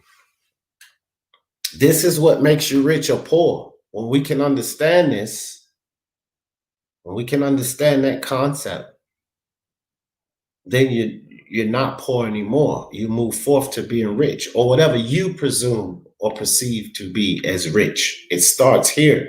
It's a mentality, guys. In every situation, I can show you how it is a mentality. It is not the inanimate object that of that monetary system, whether it's a franc, a lira, Deutschmark, yen, dollar. It doesn't matter. That's just a currency. To attract that currency, to be able to manage that currency, to earn that currency, that's all a mindset. And that's part of what we need to change. The American poor man needs to change that mindset about that money. Once you can do that, you're on the right track to whatever type of success that you feel like there is. The Barstool media is toxic today. The media is very, very, it's strange how many rich people commit suicide. Mindset, man. It's why they always say you can be very rich but still be poor, right? Which means those people that have acquired a bunch of money, Hawker, a lot of these people that have acquired a bunch of money, they're still poor. Mentally, they're poor, they're weak, they're broken down, you know, and then they commit suicide. And from the outside looking in, a lot of people of a lower income would be like, man, they're rich. They got it made. But if it's a mentality, they don't feel like they have it made. They're miserable. How can you call someone successful and rich and they're miserable thinking about killing themselves? Where's the success in that? Where's wealth and prosperity and being joyous and abundance? Wealth, joyous, abundance, prosperity. That was God's design. If you have a surplus of a monetary system, whatever it is, like I said, pounds, euro, Deutschmark, yen, franc, lira, dollars, you have a surplus of that, which means you have a lot of it stacked up somewhere. That doesn't make you rich. That's the misconception, because Hawker just said how many rich people commit suicide. They're not rich. That's why they committed suicide. They just have a surplus of money stacked away somewhere, but they're far from rich. This is why they kill themselves. When you're rich, when you're prosperous, when you're abundant and joyous, you don't want to kill yourself. No, why would you want to do that? You would either want to go enjoy your money, spread the wealth, help people create more money, whatever, but you don't want to kill yourself. I think that that's being rich. That's being wealthy. Those people just have a lot of money set aside, but they're not really rich. Rich, again, it's a mindset. What do you see as rich? Do you see being rich having a bunch of money? Well, if that's what you see being rich, go ahead and chase that. But you might find yourself miserable at the end. Your family don't love you. Your family don't know you because you spent so much time and effort building those riches that you abandon the whole concept. A lot of people begin their journey in building riches so that they can do for their family. And then along the way, they neglect their family. And at the end, when they've built that fortune, they don't know their family. And then they're miserable. So in the end, I don't look at those people of being rich. I look at those people of building a surplus of money, but they're miserable. They're not successful or rich because they're completely miserable and they think about killing themselves. If I win the lottery, I would try my best to spend that bitch in 1 week, but you would be happy. So as long as whatever you do, you're not miserable, then you could consider yourself rich. You will have an abundance of experiences, monster. You will have an abundance of possessions, probably trips that you've taken, the memories. You probably could have ran around spending on nieces and nephews and family members, creating happiness. That's rich. To me, that's being rich. No matter if you blew it off or not. The feeling, the joy, that's being rich. So I wouldn't mind people would call you stupid because they don't understand, but you would be called stupid and they would probably be miserable because they didn't have the opportunity to have all of that money that you had. And that's why they're calling you stupid. But you know what else they don't have? They don't have all the memories you created from that money, all the joy that you took back from that money. They don't have any of that. So they can call you what they want to call you. But what does it matter? Yeah, 1 week. Easy come, easy go. Yeah, for sure, for sure. Money was made to be spent. That's why money is for anyone who enjoy it while it lasts. I'd invest some of it. Yeah, invest, create a residual income or just fucking flat out blow it out, like Monster said. But have fun. Whatever you decide to do with it, just have fun. I think they would kill themselves even faster if they were poor. You never can tell. You never can tell because Hawker, their search was for okay. So if they kill themselves, they're probably depressed or miserable or unhappy in some way and feel like they don't need to be here anymore. So along that journey, and again, in so many different situations, they probably were in search of something to please their wife, to please their family, to show their parents that they could do it, and they got there and they didn't get the result that they wanted, right?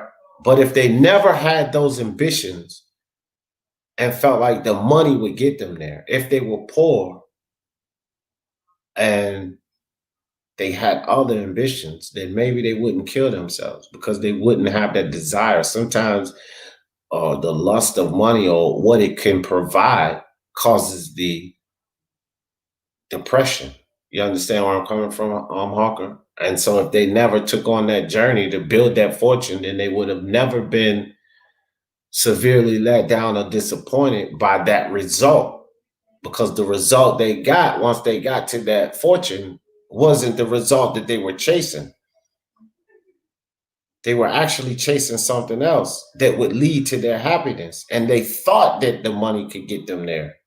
And then they got there money-wise, and their wife left them, their kids hate them, their friends are not friends with them anymore.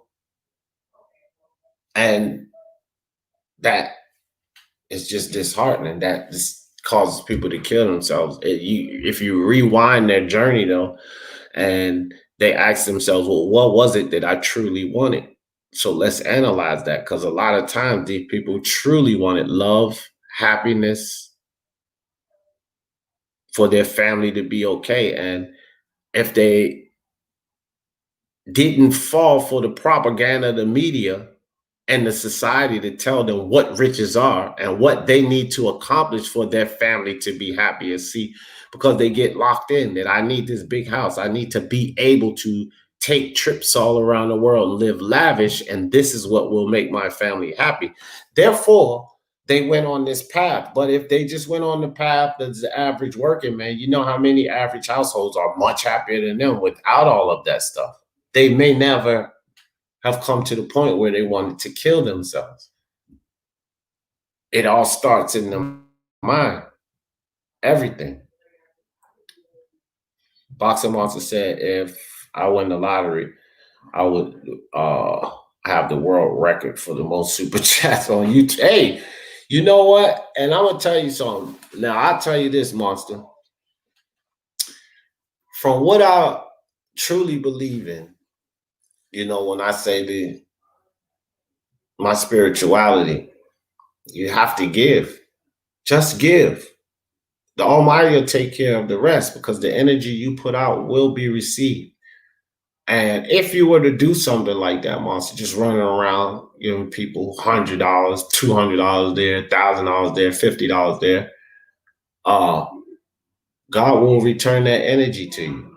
You will probably never run out of money or have to need for anything because the energy you're putting out is the energy of giving, right?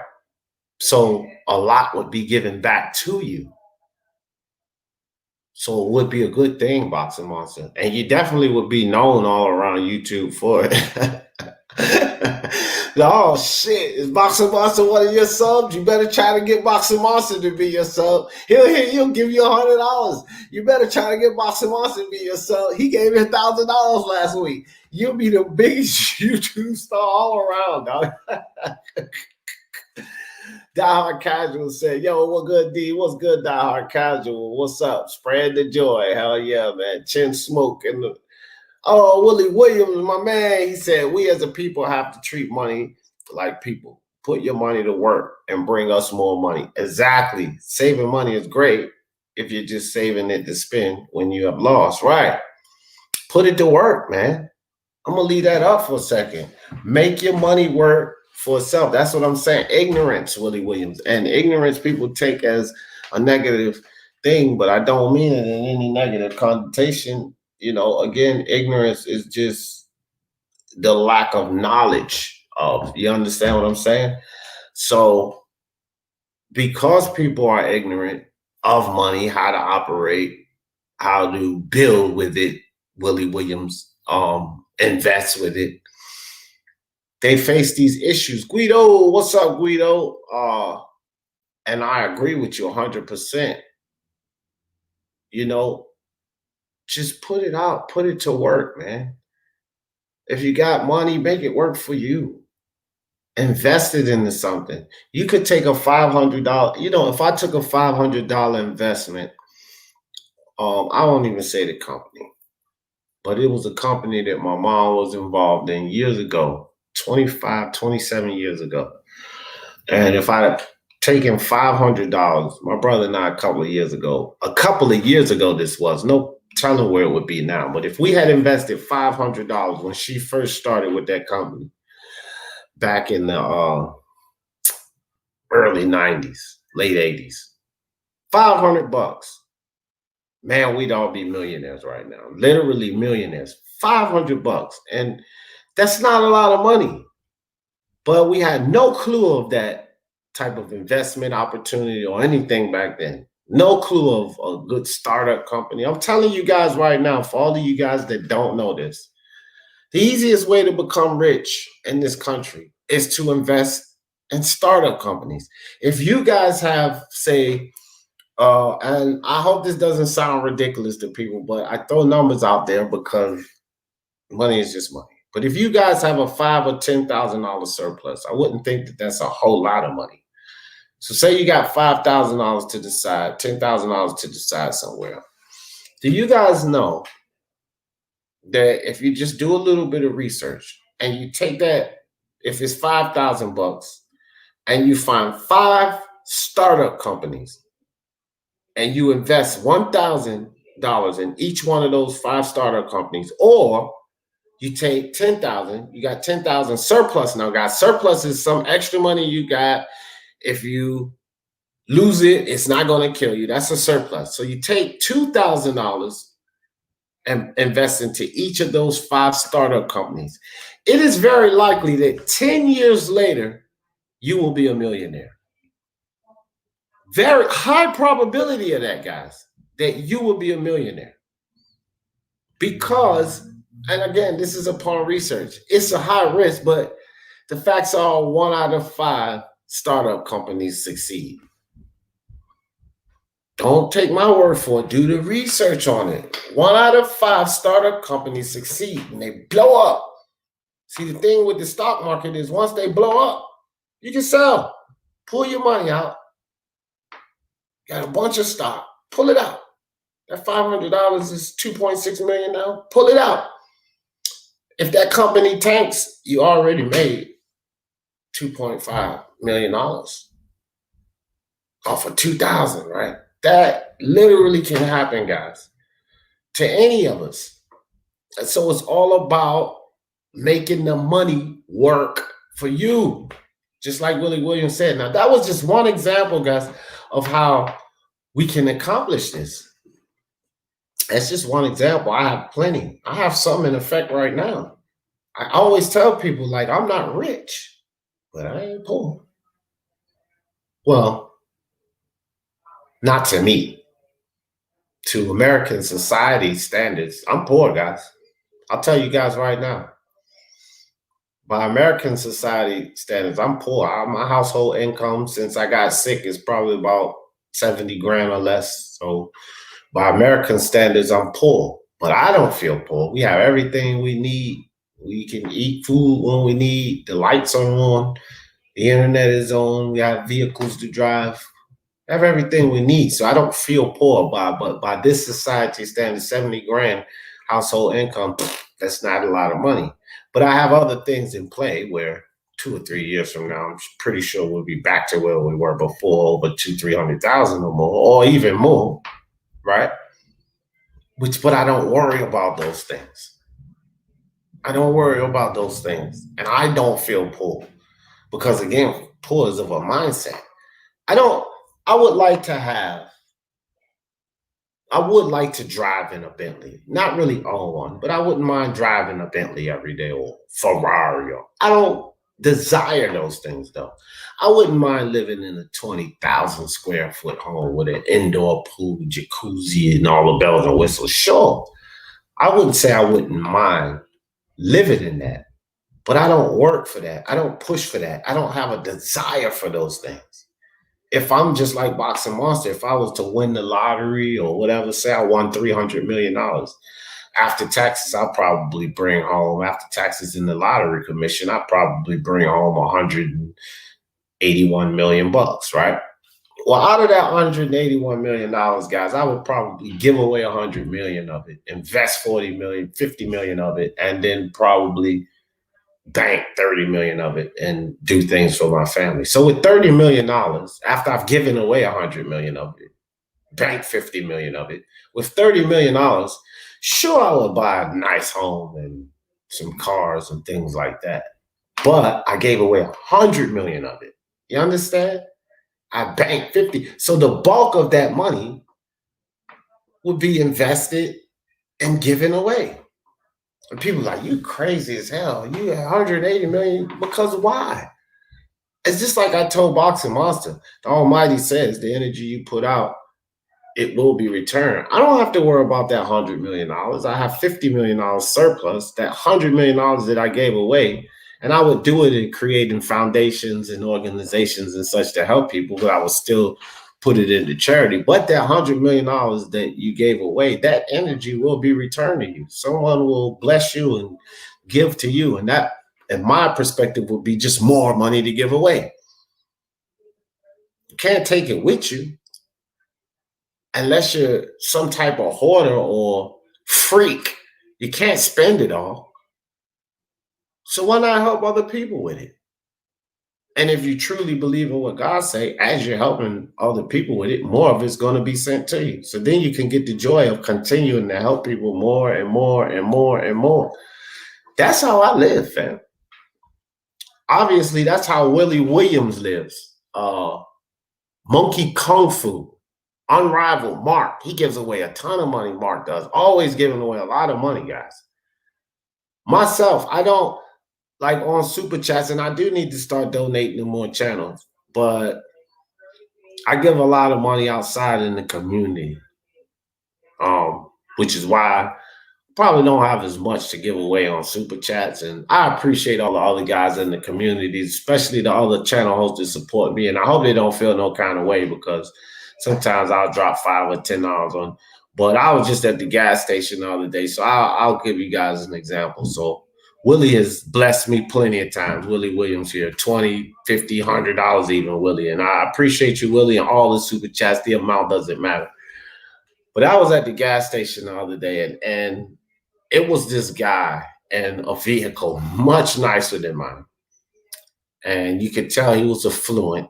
And he had gotten his wallet stolen. He was with his family, nice young lady, baby in the back, and he needed money to feed them and gas in his car. He was out of state and he needed to get home.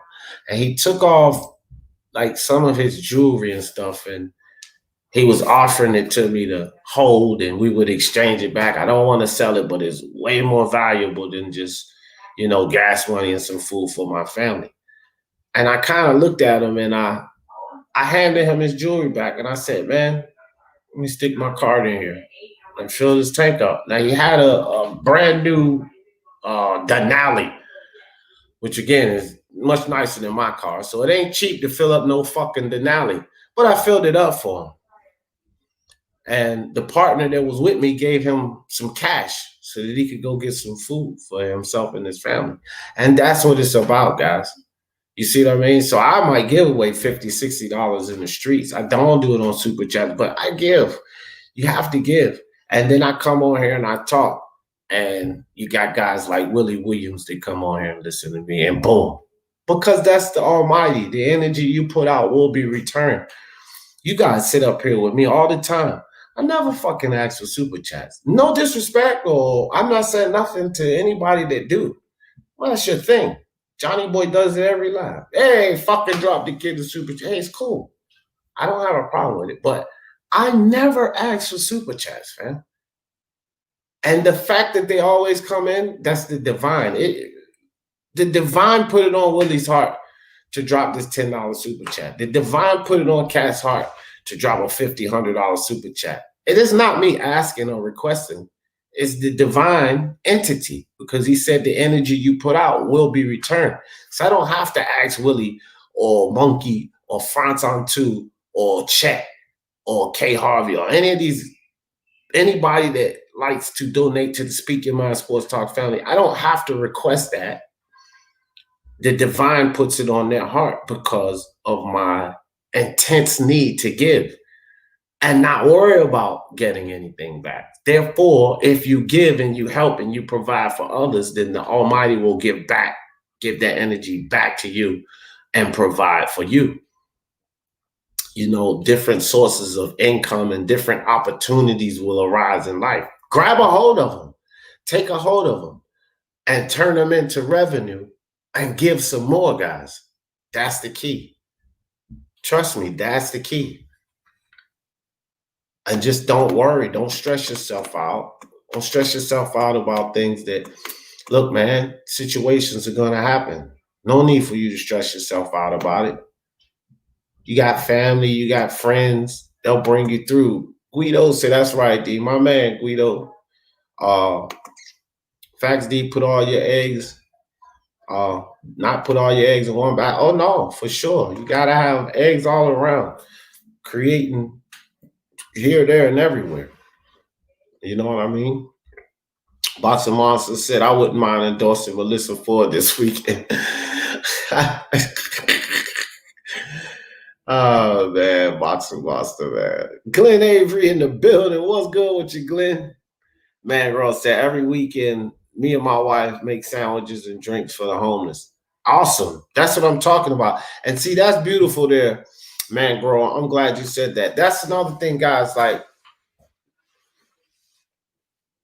I always say give, right? And it's just for some reason you say give and people automatically, what do they think? Money. Man, look, man-made money. Monetary systems were created by man. The dollar bill, each coin, the nickel, the penny, the shilling, the pence, all of those coins, that's made by man. God said to give. So take it out your mind when I say give from what God says. It doesn't have anything to do with money. He said to give, and energy will be returned. Mangro and his wife make sandwiches and drinks for the homeless. It could come a time, and God forbid ever come a time, that Mangro and his wife need to eat. And they're in a position where they can't eat. Somebody's going to feed them, and the divine is going to make it so. Or they're going to be able to get a meal and it's not going to be a problem, and the divine is going to make it so. But Man Grow and his wife, I'm sure if they're feeding people, they eat every day, every night. So the divine is making it so that they have plenty of food. No matter how you look at it, the energy you put out will be returned. If you give, things will be given on to you. It doesn't mean it has to be the same thing either, because that's not how the divine works. The divine says that the energy will be given back to you, right? Even still, Man Grow and his wife are giving sandwiches and drinks, but they're still giving. What if somebody decided to give them a vacation trip? Well, it doesn't have to be sandwiches and drinks. It just has to be someone giving to them. The energy is of giving. So people give as much as you can. Give, give, give. You can't go wrong. Like my granddaddy said about loaning money out, never loan what you can't afford to lose. If you can't afford to lose it, that means you need it. It's a necessity. So don't loan it out, because if they don't pay back, then you're going to want to be mad that they didn't pay back. So utilize the same concept with giving. Don't give out any more than you can't afford to give away, because when you do that, then you have an expectation of, damn, they could have at least said thanks. So stop giving things to people with the expectation that they show gratitude and tell you thank you. You're messing up, because you're already giving with an agenda. God told you to give with an open heart. So you're killing your own blessing by giving, expecting someone to show you respect or gratitude. Don't give for that. Give for the Almighty. Give for the spirit of giving. Give for the love of the next man. And don't worry about anything coming back. Not a thank you, not appreciation, not money coming back that you gave out. Don't worry about any of that. Just give. That person doesn't offend you when they don't tell you thank you because you gave them something. You've offended your fucking self because you gave them something with expectations. So don't give with any expectations. Therefore, if you give that person $100 and they walk away, you still feel good about giving. But people are so willing to listen or hear or expect something back. And when they don't give that, their mind tells them that's rude, that's disrespectful. You just built that up in your mind. Remember, everything's mental. When I give to someone, I don't give a shit. I give to drug addicts, alcoholics, panhandlers on the street, and I know what they're doing. People say, man, you shouldn't give them that money. You know what they're going to go do with it. I say, yeah, I know what they were going to go do with it, but I just gave it to them, bro, because that's what I do. Because I'm not giving for them. I'm giving because God told me to give. I'm giving for me. I'm giving for the joy and the love of giving. Stop worrying about what the fuck people do with the money or the help that you give to them or the assistance you offer them. Don't worry about what their reaction is. That's not why you should be giving. You should be giving because you love to give, because God told you to give. So when you don't give with an agenda or an expectation, then you don't disappoint yourself, because those people not saying thank you or kissing your ass or showing appreciation is not them doing anything to you. That was you building up an expectation, and you disappointed yourself when you didn't receive that expectation you built up. You gave with expectation. Don't give with any expectation. Give with your heart. Give with love, with no expectation. Then you will never disappoint yourself. A thank you or gratitude, a show of gratitude is never required because you never gave looking for that. People get themselves angry, man. I'm nowhere near rich, but I support the people who invite me to their channels and allow me to engage yeah, I swear you do, and I appreciate you and everybody else, Glenn. And like I said, you know, it doesn't hurt to give to people. Wow, salute, man, grow, no doubt. You say you can't eat money. No, you can't. You can't eat it.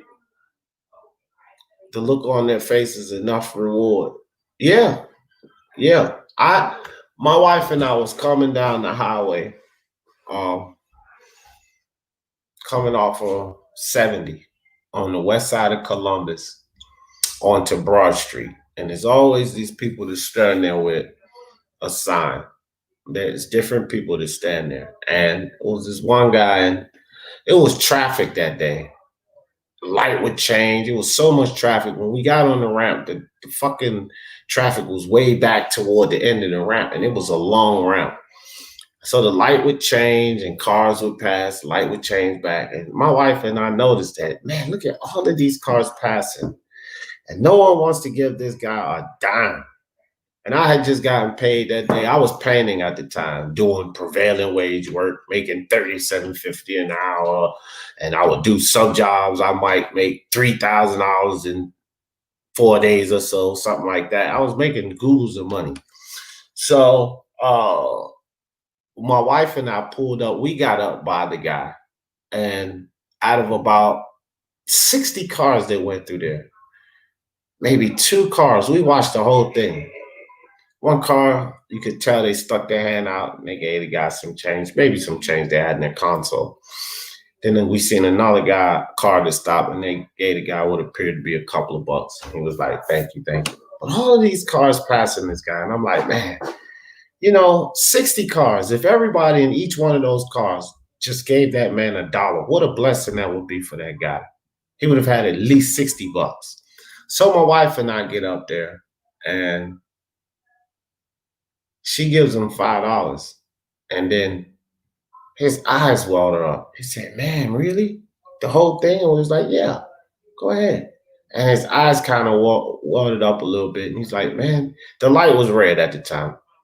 It's like, people have been passing me $5. That's great. And I was so impressed that he was that grateful that I pulled a 20 out. I had like $800 on me. So I pulled a 20 out. I had to say, here, man, you add that to it. I appreciate the fact that you appreciate that. And my wife looked and she said, oh, you trying to outdo me. And she pulled out some more money and gave it to him. And he started fucking crying right there, bro. He started crying right there. And that's the thing. We probably gave him 40, 50 bucks that day, right? But bro, it's just money. And all of these people passing that, man. And I don't care what he wanted to do with it. So what if he was sitting there? I feel like this about anybody out there on the street panhandling. If they're in a situation where they have to sit there and beg for money, come on, guys, think about it.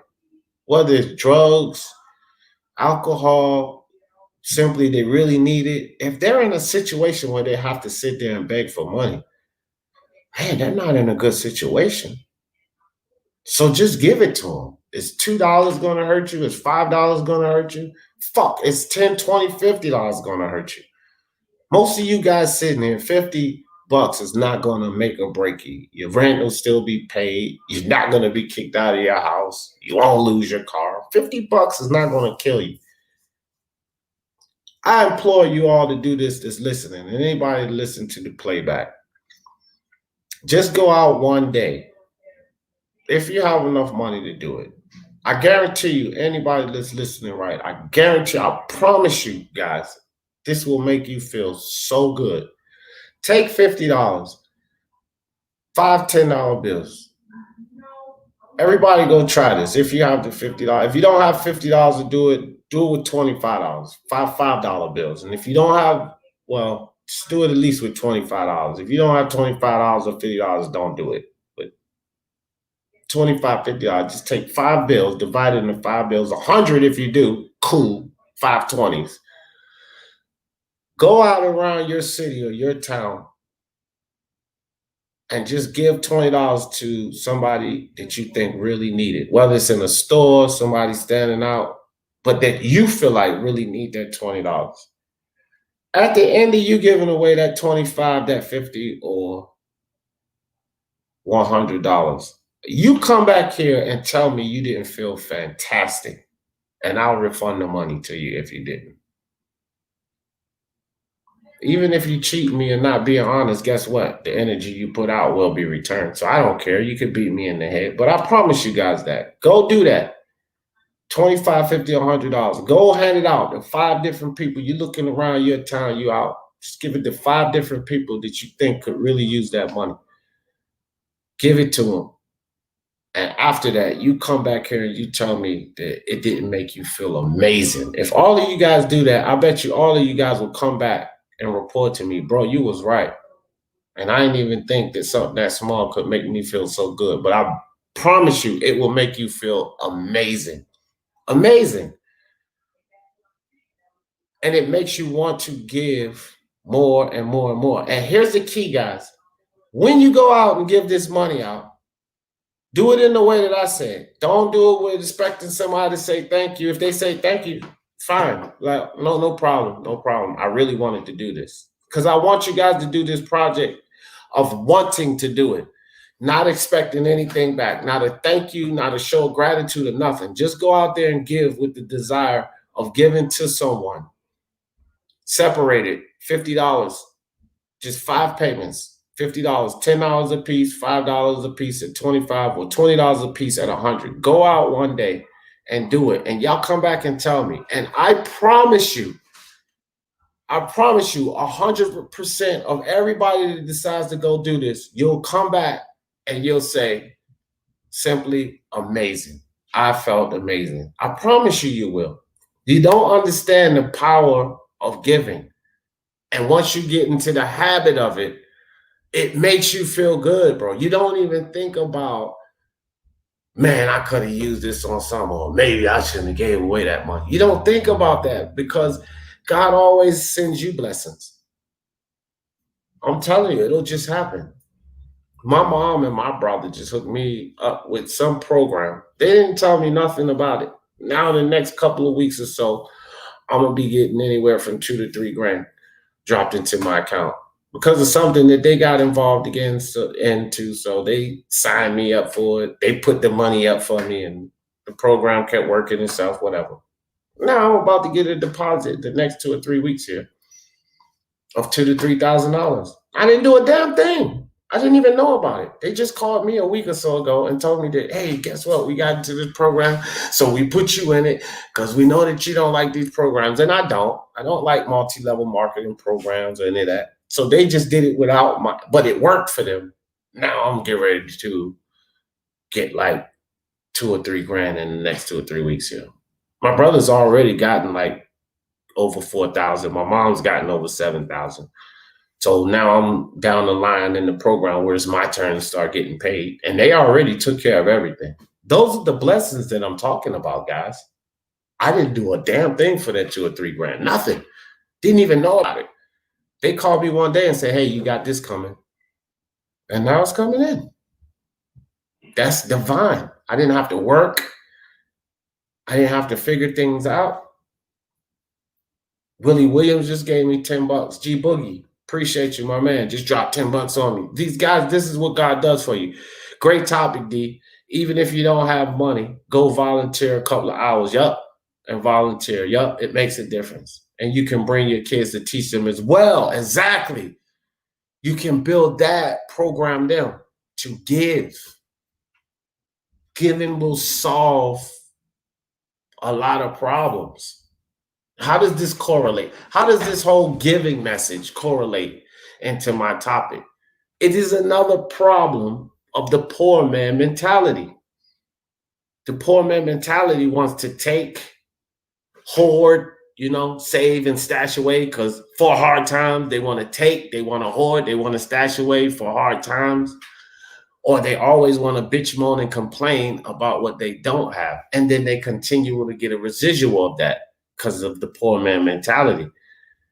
Poor man mentality say, shit, I only got $100. Nah, I ain't giving away no fucking $30. All I got is $100. I would give away $60 and keep 40. And that's real. I definitely would. I might give away 80 and keep 20. As long as I had something to eat at home. Because I don't have the poor man mentality. I have the poor man bank account. I do. I'm under that mark we set, but I don't have the poor man mentality. As men, we need to relinquish that poor man mentality at every angle.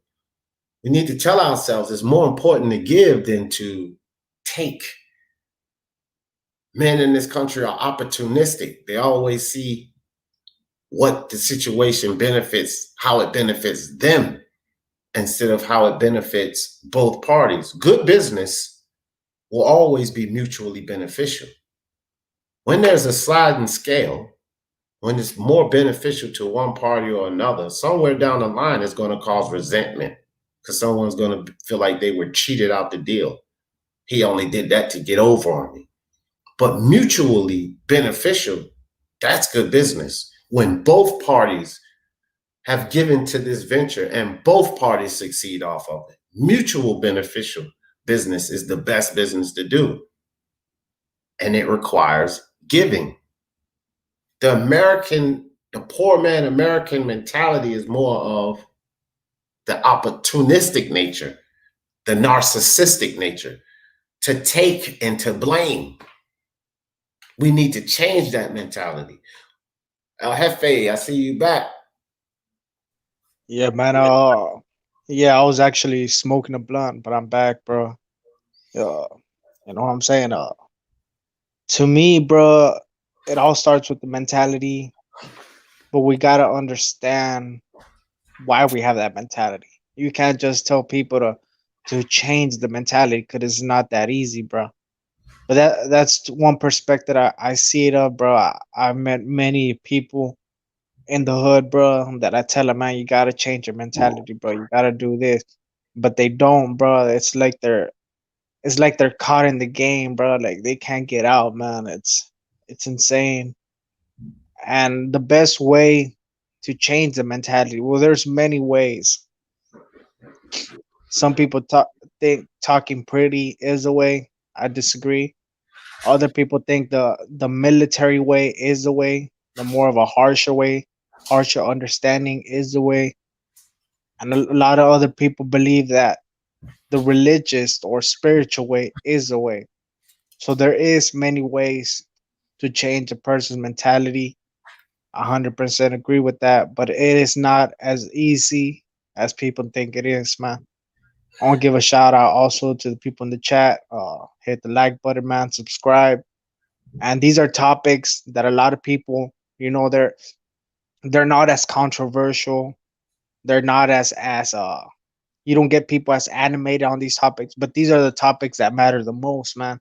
I see people in the chat, bro. They don't really comment, bro. I want to hear y'all's point of view, man. We want to hear y'all talking, bro, because this is a real topic. Like this is one of the topics, bro, that extends.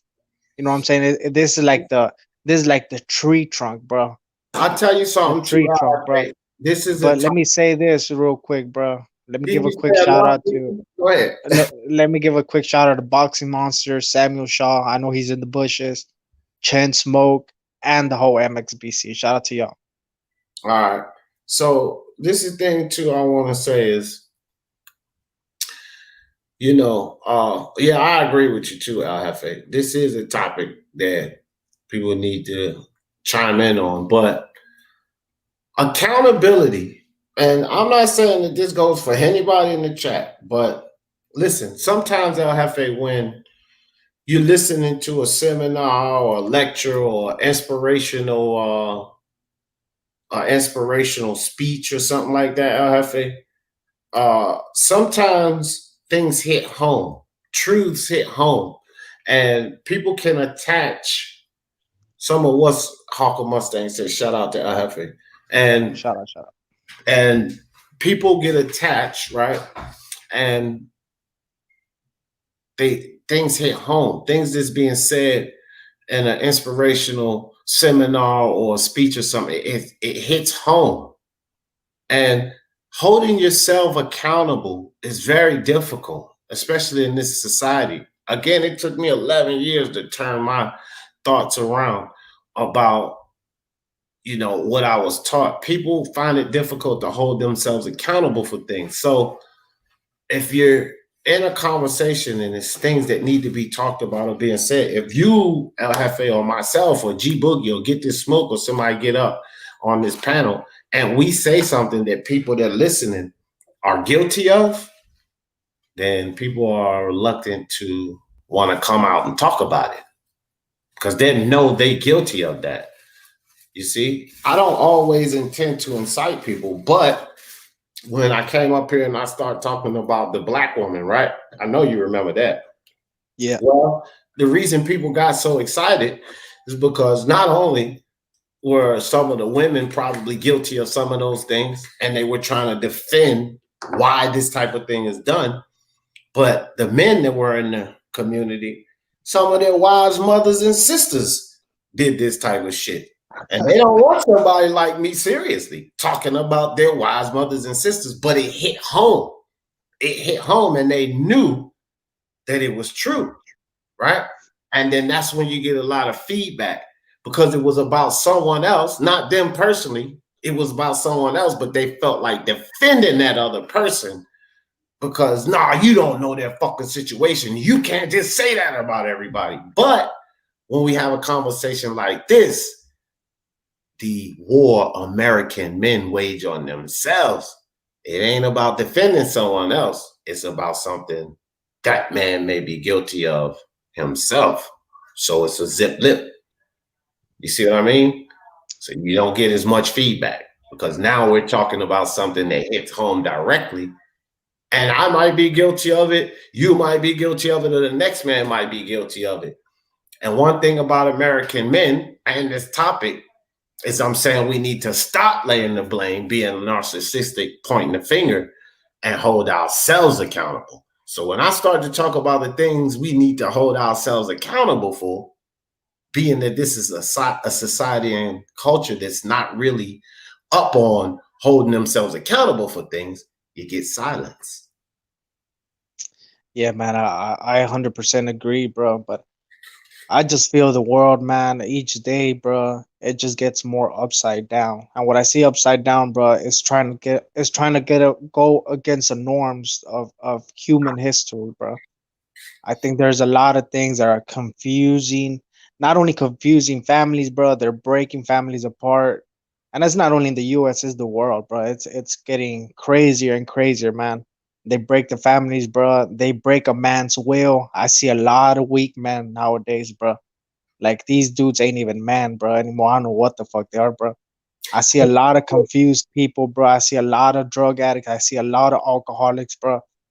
And I just see like and it's good to see like other good men like on YouTube and shit, bro. But I see it every less and less every day in my life, bro, in the What do streets. you think you could do to change it? What do you think personally you could do to change that? I ain't gonna do shit, bro. Like I'm worried about me, man. I can't be no savior towards nobody, bro. Like I'm not in the position yet where I could help people, but if I was in the position, I would. You know what I'm saying? I'm still a hustler, bro. I'm still trying to hustle my way out the hood. So I could give them words, verbal help, but that's for them to pick it up, and most of them don't. Yeah, well, I hear that, man. I say this, and I think you broke out. You went to roll a blonde or something like that or whatever. But I'll tell you this, fam. And this is what I was saying when you stepped out. If you talk to 100 guys, you personally, you go out and you talk to 100 guys you know that's fucking up and keep going back in and out of jail. You talk to 100 of them, and you turn only 2 of them out of 100 that you talk to, it's worth it. You see? Because now those are 2 guys out of the 100, and even though the 100 of them are still in and out of jail, now you have those 2 guys out of the 100 that can share your story, but they can share your story also from an effective side because they were a part of that.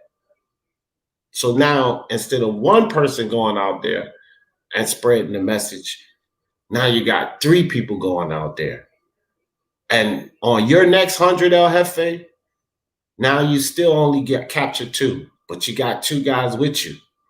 And on their next 100, they captured 2. So now on your second run already, after the first 100 guys you talked to, now you're on your second run. Now there's 6 guys captured. And now there's 9 guys there to spread the word. and you keep doing those numbers, because now it's 9 guys and that's 900. And if they just get 2 on that third run, you have 27 people out there now of like mind spreading this message. And that's how you alone can change your FA. Never give up, never stop, because you don't know which one of those 100 guys is going to hit home and they're going to turn around. And even though at the end, you guys may have talked to 50,000 people, well, you started out with just one El Jefe. And at the end of 50,000 people, now you have about 600 people out there spreading that El Jefe message. You see how one person can change, fam? One person can change. Don't ever give up. Don't ever feel like they just not going to get it. They're going to keep going in and out. Never give up. I sit up here and I say some of the same shit day after day after day, because I always say I love you all and I will never give up. It's not about me converting anyone. It's not about me getting you to believe things the way I believe. It's about me offering a perspective for you to free yourself and not be stressed.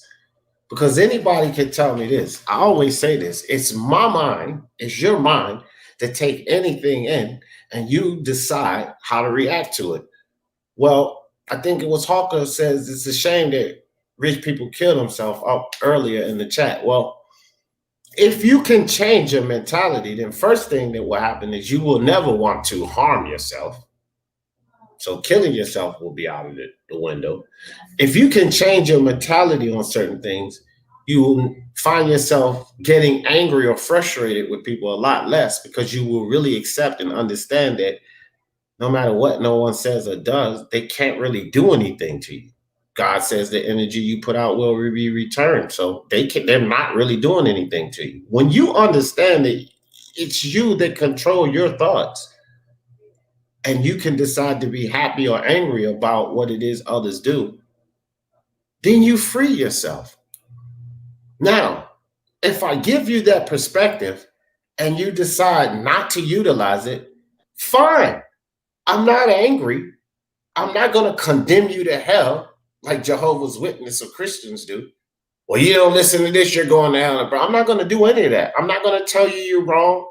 I'm just going to offer this perspective and say, hey, this is how I freed my life. I'm not unhappy anymore. I feel like I'm rich even though I don't have a $10 million bank account. Life's great, even though my family income is 70,000 or less. Life is great. I am not stressed. And this is how I accomplished it. Now you can utilize that and say, I'm going to try that and free yourself. Or you can say, yeah, man, but you can't think your way out of this. And you can't use your mind to think your way out of that. And you can't use your mind. How is your mind going to stop systematic oppression? Okay, well, you're still unhappy every day and think that the man is holding you down. And I'm living every day and not thinking that way. Joyous, prosperous, and abundant. Now you tell me which way is right or wrong. Right or wrong is a perspective. I feel like I'm living the right way because I'm happy. I'm not stressed. My family's happy. My wife's happy. We have everything we need. I feel like I'm living well. Yeah, but it's crazy, man. Like, it's not okay to sleep with a 357 right next to you, bro. Why? It's not okay. Why? For what? Why? Why not? Because I'm living in the hood, bro. So I gotta protect myself at all time. So you know what I'm saying? It's not okay, bro, to still be suffering PTSD from the 8 years I spent in the penitentiary, bro. It's not okay to live every day in poverty, bro. It's not okay, bro. It fucks up with your mindset, bro. Like, the hood takes something out of you, bro, and it takes out of everybody out, man. What do you mean that it's not okay? What do you mean by that? It's not okay, bro. It's not normal. That's not a normal mindset, bro. Whose standard are you referring to? Is this, listen, if you tell me, oh, El Jefe, that it's not okay, you have set the standard. Because again, this is what I want you to realize something, son. This is your mind, El Jefe. It's not my mind. So if you say it's not okay for me to sleep in my bed with a 357. You have set the standard. You have a reason in your mind why it's not okay to do that. What I'm telling you is, I sleep with a pistol in my closet and in my house every day. I don't have no problem with it. If I had it under my pillow, I wouldn't think that I would think it's okay, it's fine. Because my mentality says that it's just there. My mentality is not of anybody coming in to do me harm. So it's okay. It's okay to have that there. Your That's mentality. because you haven't suffered. Let me finish. Your mentality, because you view the area you live in, the hood, as a danger. Well, again, this neighborhood that I live in, it is not the suburbs. I'm in the city of Columbus. And that element of danger, turn your television on. People getting killed in Columbus and shit all the time. That element of danger exists here as well as it exists in Oak Cliff. The same hood, the element of danger. Here's the thing. Our mentalities are different because you see your situation as dangerous and volatile. And I just told you I'm living a joyous and abundant life, and we live in the same environment. So is it the environment or is it your mindset? I think it's both of them, bro. Cause I've been suffered PTSD, bro, from living in the hood and doing time in the penitentiary, bro. I still have nightmares of the worst, bro. I still have to take care of my home, bro, from home invasions, robberies, and shit, bro. I still gotta protect myself with the strap, bro. I still, you know what I'm saying? All these things come into play, bro. That's why I gotta smoke a blunt and I'm always sipping lean, bro, because it takes me out of that element, bro. Well, you know, other things LFA they can take you out of that element. You just have to find a way, fam. Whatever struggles or pains or mental, emotional issues you may be going through, I'm telling you now, fam, you and only you can get you out of those. Only you. The thing is this, when you free your mind, I can tell you, I can give you any complaint you give to me that you have about the world or your surroundings. I can pretty much show you how you have caused that. Now, whether you want to accept it or not,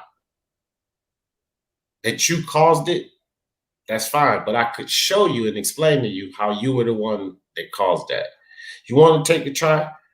Give me some examples of something that happened to you, and then say, well, D, how the fuck could I have caused this? 8 years in the penitentiary. You want to take a shot at it? That's what you want to start off with? The 8 years in the penitentiary and how you caused that? Okay, you went to court one day, right? For the charge or whatever. What is it that you were charged for?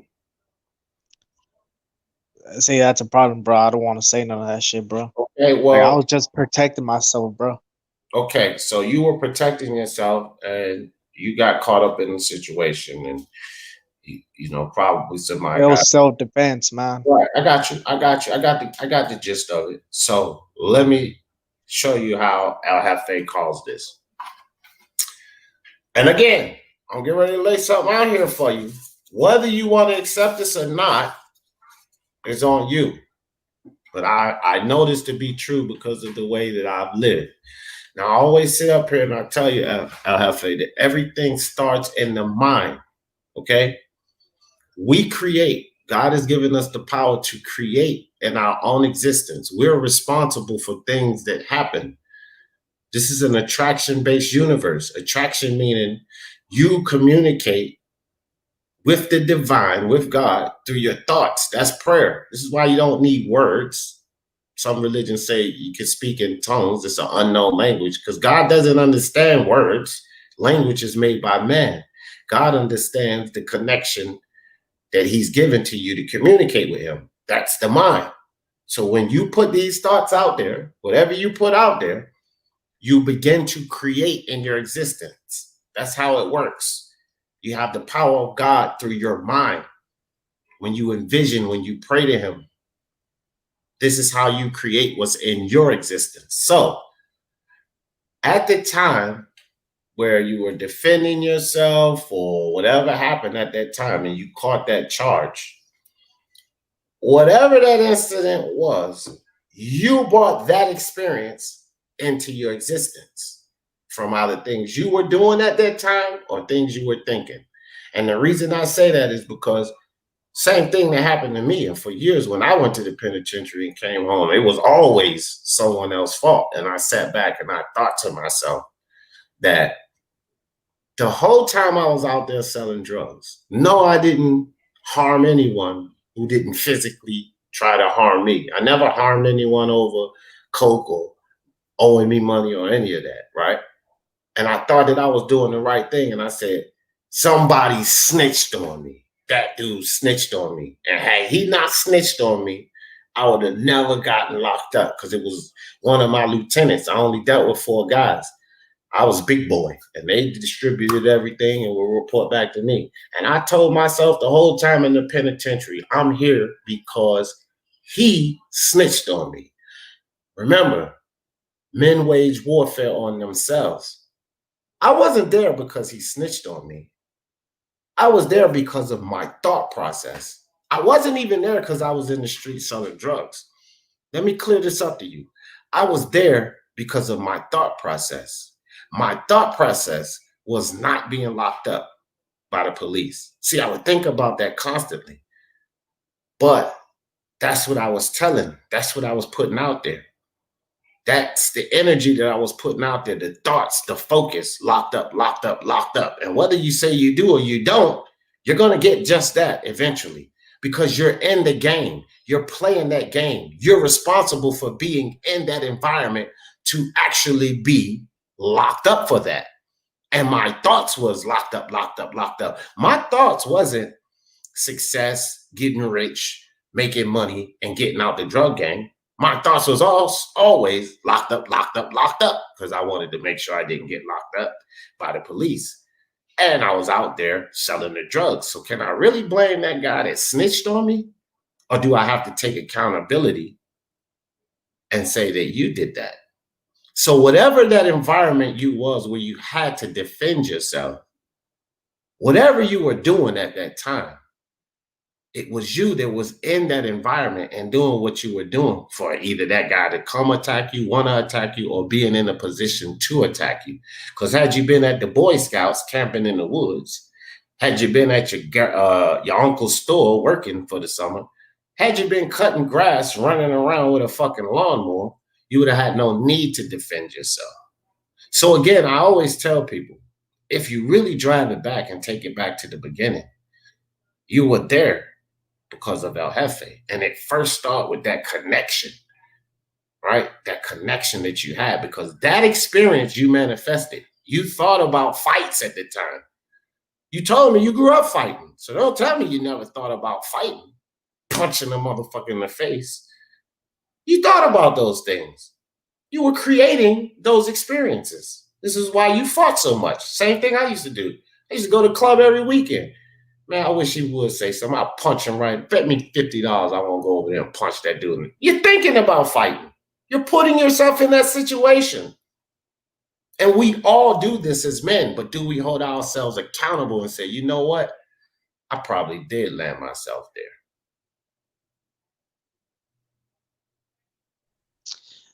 Yeah, I take responsibilities, bro. But the baggage is still there, bro. I still carry the baggage of life. I still carry the baggage of the hood. I still carry the hood in my back, bro. That's why I always rep my hood everywhere I go, bro. I represent, bro. I represent my hood. Look, I feel that, dog. It's a part of you. You know what I mean? I always talk about Richmond, Virginia, the RIC, South Side, the dirty. That's where I grew up, fam. You know what I mean? That's my home. It's a part of me. You take the part of you and you build from it. Oh, you know, you catch a lot of heat from people and shit. Older guys that have a debt, which I always say a lot of times they're not fair to you because you're not our age. And when we was your age, we were doing the exact same thing. And I always say to these guys, how the fuck can y'all expect El Jefe to act perfect when you were 21, you were 22, You was doing the same dumb shit, if not more. I know I was. I was terrible when I was your age. Bro, I was out there. Out there. I got shot up when I was your age. That's why. Because I was out there, fam. You know what I mean?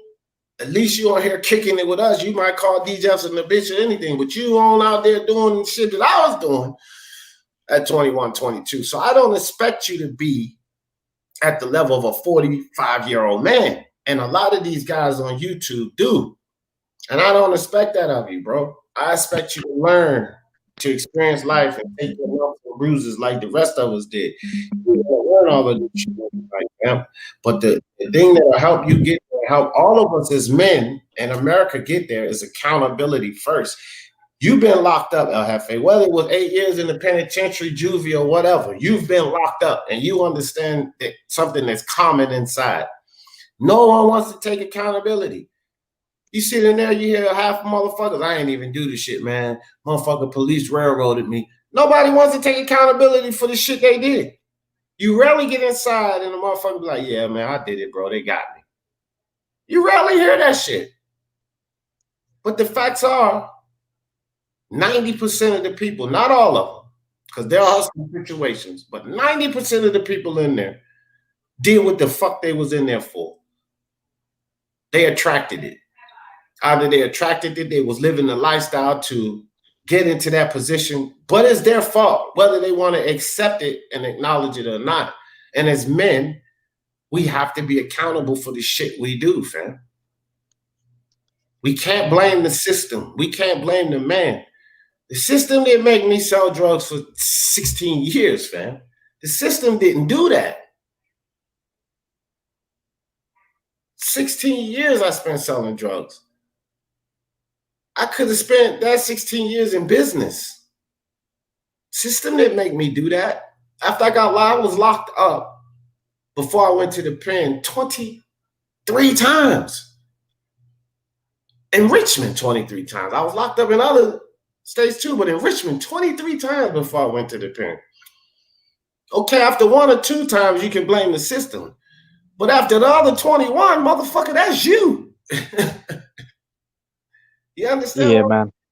That's you. Not the system. I understand 100%. Yeah, so And as I feel to hold ourselves accountable. That's really what I want to put out. Like as men, as American men in poverty, because it's a lot of American men in poverty in and out of that jail system. When is the time, like you say, like Raider was saying, these fools keep going back and forth. It's up to them to say enough is enough. We can't change them. It's their mind. Their mind is going to have to click. I held my son when he was a baby, and that clicked. Oh, shit, you got to stop this. It's going to be something within you. I can't make you change, El Jefe. The only thing I can ever do, which is what I always attempt to do, is just show you an example. I don't try to convert you. I don't try to get you to see it my way, to abandon your belief in religion or anything. No, I just try to show you the way and lead by example. Practice what I preach. Yeah, that's facts. But let me say this real quick, bro, because I do feel like I'm getting to the point where my life is changing. You know, I don't, you know, it feels like it's my life. Ever since I found Christ, Jesus Christ, bro, like my life has changed. I found compassion in people. I am learning in the process. You know what I'm saying? Like I say about Tank, he's learning in the process. El Jefe is learning in the process, bro. But there's certain things, bro, that trigger the old El Jefe, and sometimes it comes out, and sometimes y'all see that on live streams, bro. I snap on people, especially people like Johnny Boy. Johnny Boy disrespected me. He always disrespects my hood, and then he plays victim, bro. That like, you know what I'm saying? Like me Yeah. and Johnny Boy, it's real. I am gonna go and see Johnny Boy very soon. Yeah, But yeah, yeah. All right, other than talking about that, yeah. I am enjoying life, bro. I am growing the process, man. I don't think I'm in the point where I could help people yet, but I could express my message and my journey that I've been through, man. Uh, one thing I would love to change, bro, in the future, man. I would love to stop drinking lean. It's getting to the point where it's getting very difficult, man. You know what I'm saying? After one battle, bro, I come to another battle, and this is the next battle. I want to stop. I want to stop drinking lean. I want to get. I want to. You know what I'm saying? I want to feel healthy again, bro. Yeah. Well, drug addiction is a whole nother ball game. It's tough. It is all mental too. But most talk about my bad. I just clicked myself off. Most of it is mental. I wanted to talk about the lean.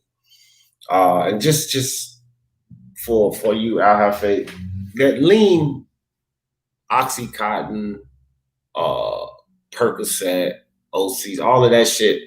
It's opioids. And the thing with opioids is it takes a physical addiction, not like cigarettes, cocaine, shit like weed. Even it's more of a mental addiction. You can mentally will you.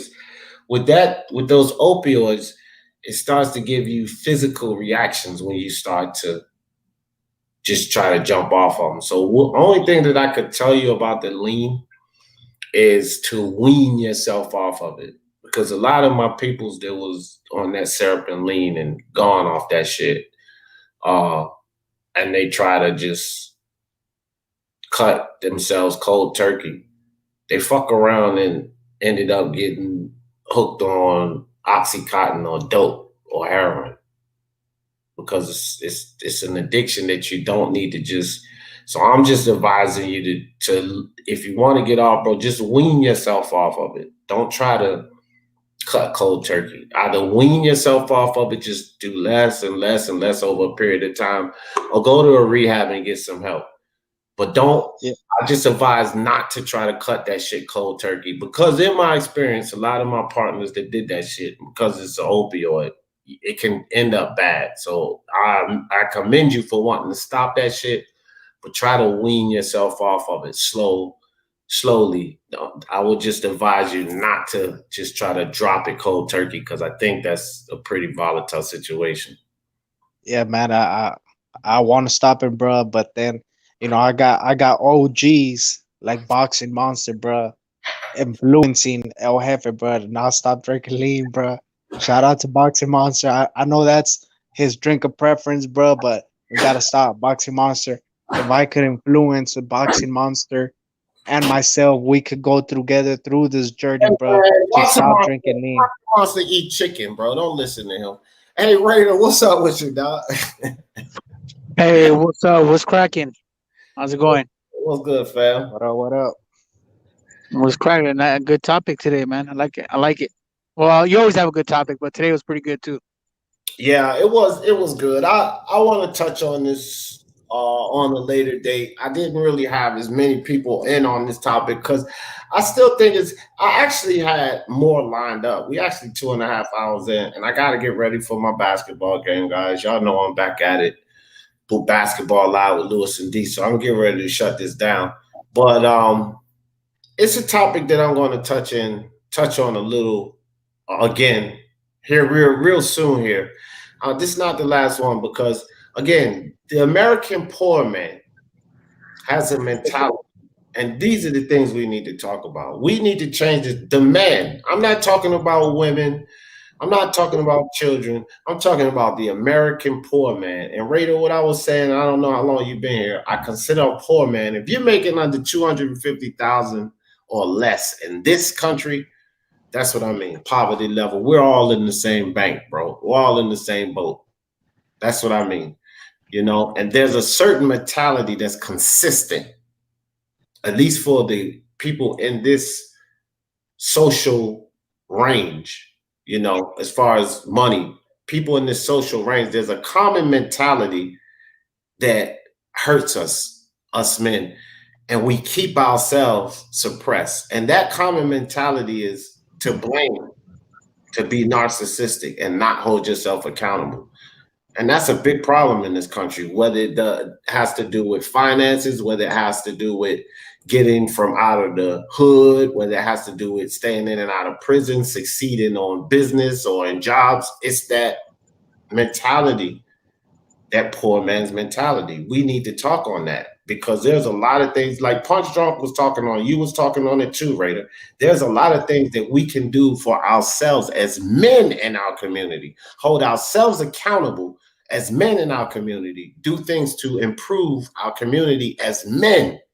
It's not only something we can do, I feel it's something that is our responsibility to take care of our community. But it first has to start with us changing this fucking blame and narcissistic mentality. Yeah, I agree. I think first it's got to start with your own family, you know, with your kids. Start there. Start with yourself first, actually, and then pass that down to your kids. You know, there's a lot of things like, and two, you know, I'm big on I'm like real big on what you call it, saving for the future. You know, like for retirement plan. I'm really big on that, saving money for that because you never know. You know what I mean? Like what's gonna happen when everybody retires? Nobody really thinks about that. Everybody's living in the moment. But you gotta have a future plan as far as retirement savings plan, man. Have you looked into investments or the stock market? Say that again. Have you looked into investments or the stock market? Oh yeah, yeah, yeah. I have diversified mutual funds, which Oh, good, good, so good, yeah, good. so I have a 401k. Uh, I got pension. I mean, hopefully I'm set when I retire. You know what I mean? I think I will be. We'll talk But about that on another live. I probably will do a live about that too because these 401ks, mutual plans, you know, the traditional IRA and Roth IRAs, all of these saving plans, they're good, but they're highly flawed. And it's a lot of things that I think people need to learn uh, concerning what they can do to kind of counteract the effect that this is going to have on them upon retirement. A lot of people upon retirement that have 401ks, pensions, and everything, they end up going back to work. This is a common thing, bro. But yeah, you know, like one thing that I'll tell you guys, one thing that like my dad taught me, that I do and he did, or he actually didn't do it for me, but he did it for my little sister. Um, save if you save $12, if you get paid every biweekly, right, every 2 weeks, if you save $12.50 every paycheck, and for your kid, right? Say your kid's born and you save $12.50 a paycheck, and your wife does the same thing. She works, dude. That's by the time they're 18 years old or 15, 16, they're gonna have thousands of dollars. And what you do is you don't save it like at your bank. What you do is you open up a bank account from another bank. Don't get it's just a savings account. Don't even get a checking from there. Nothing. Just a savings account and have a direct deposit come right out of your check, so you never see it. Like right now, my daughter already has a couple of thousand. My son has a couple of thousand. I never even noticed $12.50 come yeah, out come out come out of the check. You don't even see it because it comes straight out of direct deposit. So that's one thing and it's not a lot of money, dude. You know, you spend more on a fucking 12 pack of beer in a fucking a month. You know what I mean? that's So that's one thing that I recommend everybody. You know, I do a lot of things that I kind of that I have for direct deposit. You know, I have another one that I save for myself. Another one that I have for between me and my wife. I do another one that's like 15 bucks a month. I mean, a paycheck just for Christmas presents. So when Christmas comes around, I have a couple $100 saved. It's just there's a lot of things that you guys can do that I could talk with you guys or talk about it right. with you Yeah, later on. Glenn, that's true. Glenn says start off with a Roth until you start learning how to diversify because that's where the real money is. And if you guys don't know, for the guys that don't know, real quick, I'm gonna just break this down and then shut it down. You have traditional IRAs, then you have Roths. Um, Raider, what he was talking about is 401k plan, 403b, or anything like that. That's a traditional IRA plan. And then there's Roths. And here's the difference real quick, and I'll break this down and then I'll get the hell out of here. With a Roth, it's you're not taxed on your, no, I'm sorry, you're fully taxed on the contribution. So that money you contribute, that money's getting taxed. But when you take out a Roth retirement, when it's time to take it out, you don't know taxes are associated with it. You get all of your money. And so it's a safe plan. And that's why people start off with a Roth. And the reason he said until you wait, until you learn how to diversify, because when you get into traditional IRAs, savings plans like the 401k, the 403b, and so forth, when you get into plans like that, these plans, first you get a tax break for contributing to them. But at the time of distribution, when it comes time for you to get your money, if you take it out before the retirement age, there's a 10% penalty assessed to that. And also, you have to pay 10% on the money that's distributed because of the deductions you got while you were contributing it. And if you don't diversify those funds right within these traditional IRA plans, you can get fucked during the time of distribution. That's why it's always safe to start, like Glenn said, with a Roth plan, right? Where you don't have to worry about those penalties and shit at the end until you educate yourself and learn how to diversify. Because the last thing you want to do is go put money into a traditional savings plan. One, they're very volatile because people don't understand that with traditional savings plans, they use your money to invest. So what if those investments go, you lose? So you have to be able to diversify right. And also, if you don't know the rules of that traditional savings plan that you need to take upon distribution, you can lose. You can end up saving $1 million and you go to distribute, go get the distribution, and guess what it could cost you? $200,000 out of that million right off the bat because of the early distribution penalty and the 10% that's going to already be assessed on that traditional plan because you had tax deductions while you were contributing to it. So great information for people there, Glenn. Yeah, and one more too for those of you guys that have 401ks. When you're losing tens of thousands of dollars when the market takes a dump, like it has been right now, do not stop investing, because everybody, I notice a lot of people, they stop investing because they're losing so much money. You actually want to work your money right now and buy stocks while it's cheap. It's not just you because the name of the game is buy low, sell high. So if you stop investing right now, you're not going to be buying shit at a low price. Let me piggyback on that too, real quick, Raider, because that's a good point you made. You can do that, like Raider said, and I do suggest that you don't stop. Just like he said, if you spend all your time, you don't stop. So he's 100% right. Here's something else that you can do concerning that when this happened, because just like he said, and that's what I was explaining to you guys, a lot of these things are tied up into investments, so you can see your portfolio fluctuate, okay? If you see a decrease too much, here's something that you can do, and you will not face the early distribution penalty that's assessed to that 10% distribution. You can take all of your money out, okay? It's called a turnover. Within 90 days, and this is the thing with these traditional plans, but I'll get right in this. If just like Glenn says, you're not involved in that and you have the know-how and you're in this traditional plan, you can take all of that money out. You can put it into another plan, one that's more safe. You can check their portfolio and see if they're getting increases. You can take all of your money out from that one, put it into another one, and then it turns right over. The IRS doesn't charge you anything.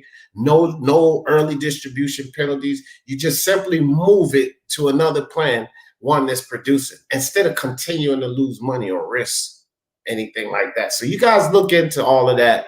But Glenn, I left this up because that's great information, great strategies. If you're going to get into these savings plans, I would say seek out a Roth first until you educate yourself on these things and you're able to diversify your money. Then you move. I would never really take all the way out the Roth anyway, guys, but I would move some funds and then start to diversify, like Glenn said, or set up some others. So, all right, guys, enough finance talk. I just wanted to give you guys that information. Never take what I say for face value. You can always go research anything I tell you, guys. I promise you, I will not tell you no lies or advise you of anything wrong. I used to do a lot of work with Roths and IRAs. Right. There you go, Glenn. Flat facts rollovers. The reason I know so much about this, guys, because I did taxes for 13 years. And I taught tax courses, and I had to teach people how to keep up and plan tax strategies concerning savings plans, traditional savings plans, and so forth. So you guys can you're welcome to go do your research to see if what I told you guys was accurate. But I promise you, I wouldn't tell you anything wrong. So all right, guys. So appreciate all y'all coming through as usual. I got a boogie and set up for this basketball game. Y'all know how I always end this thing. For the love of sports, let's talk about it. Peace.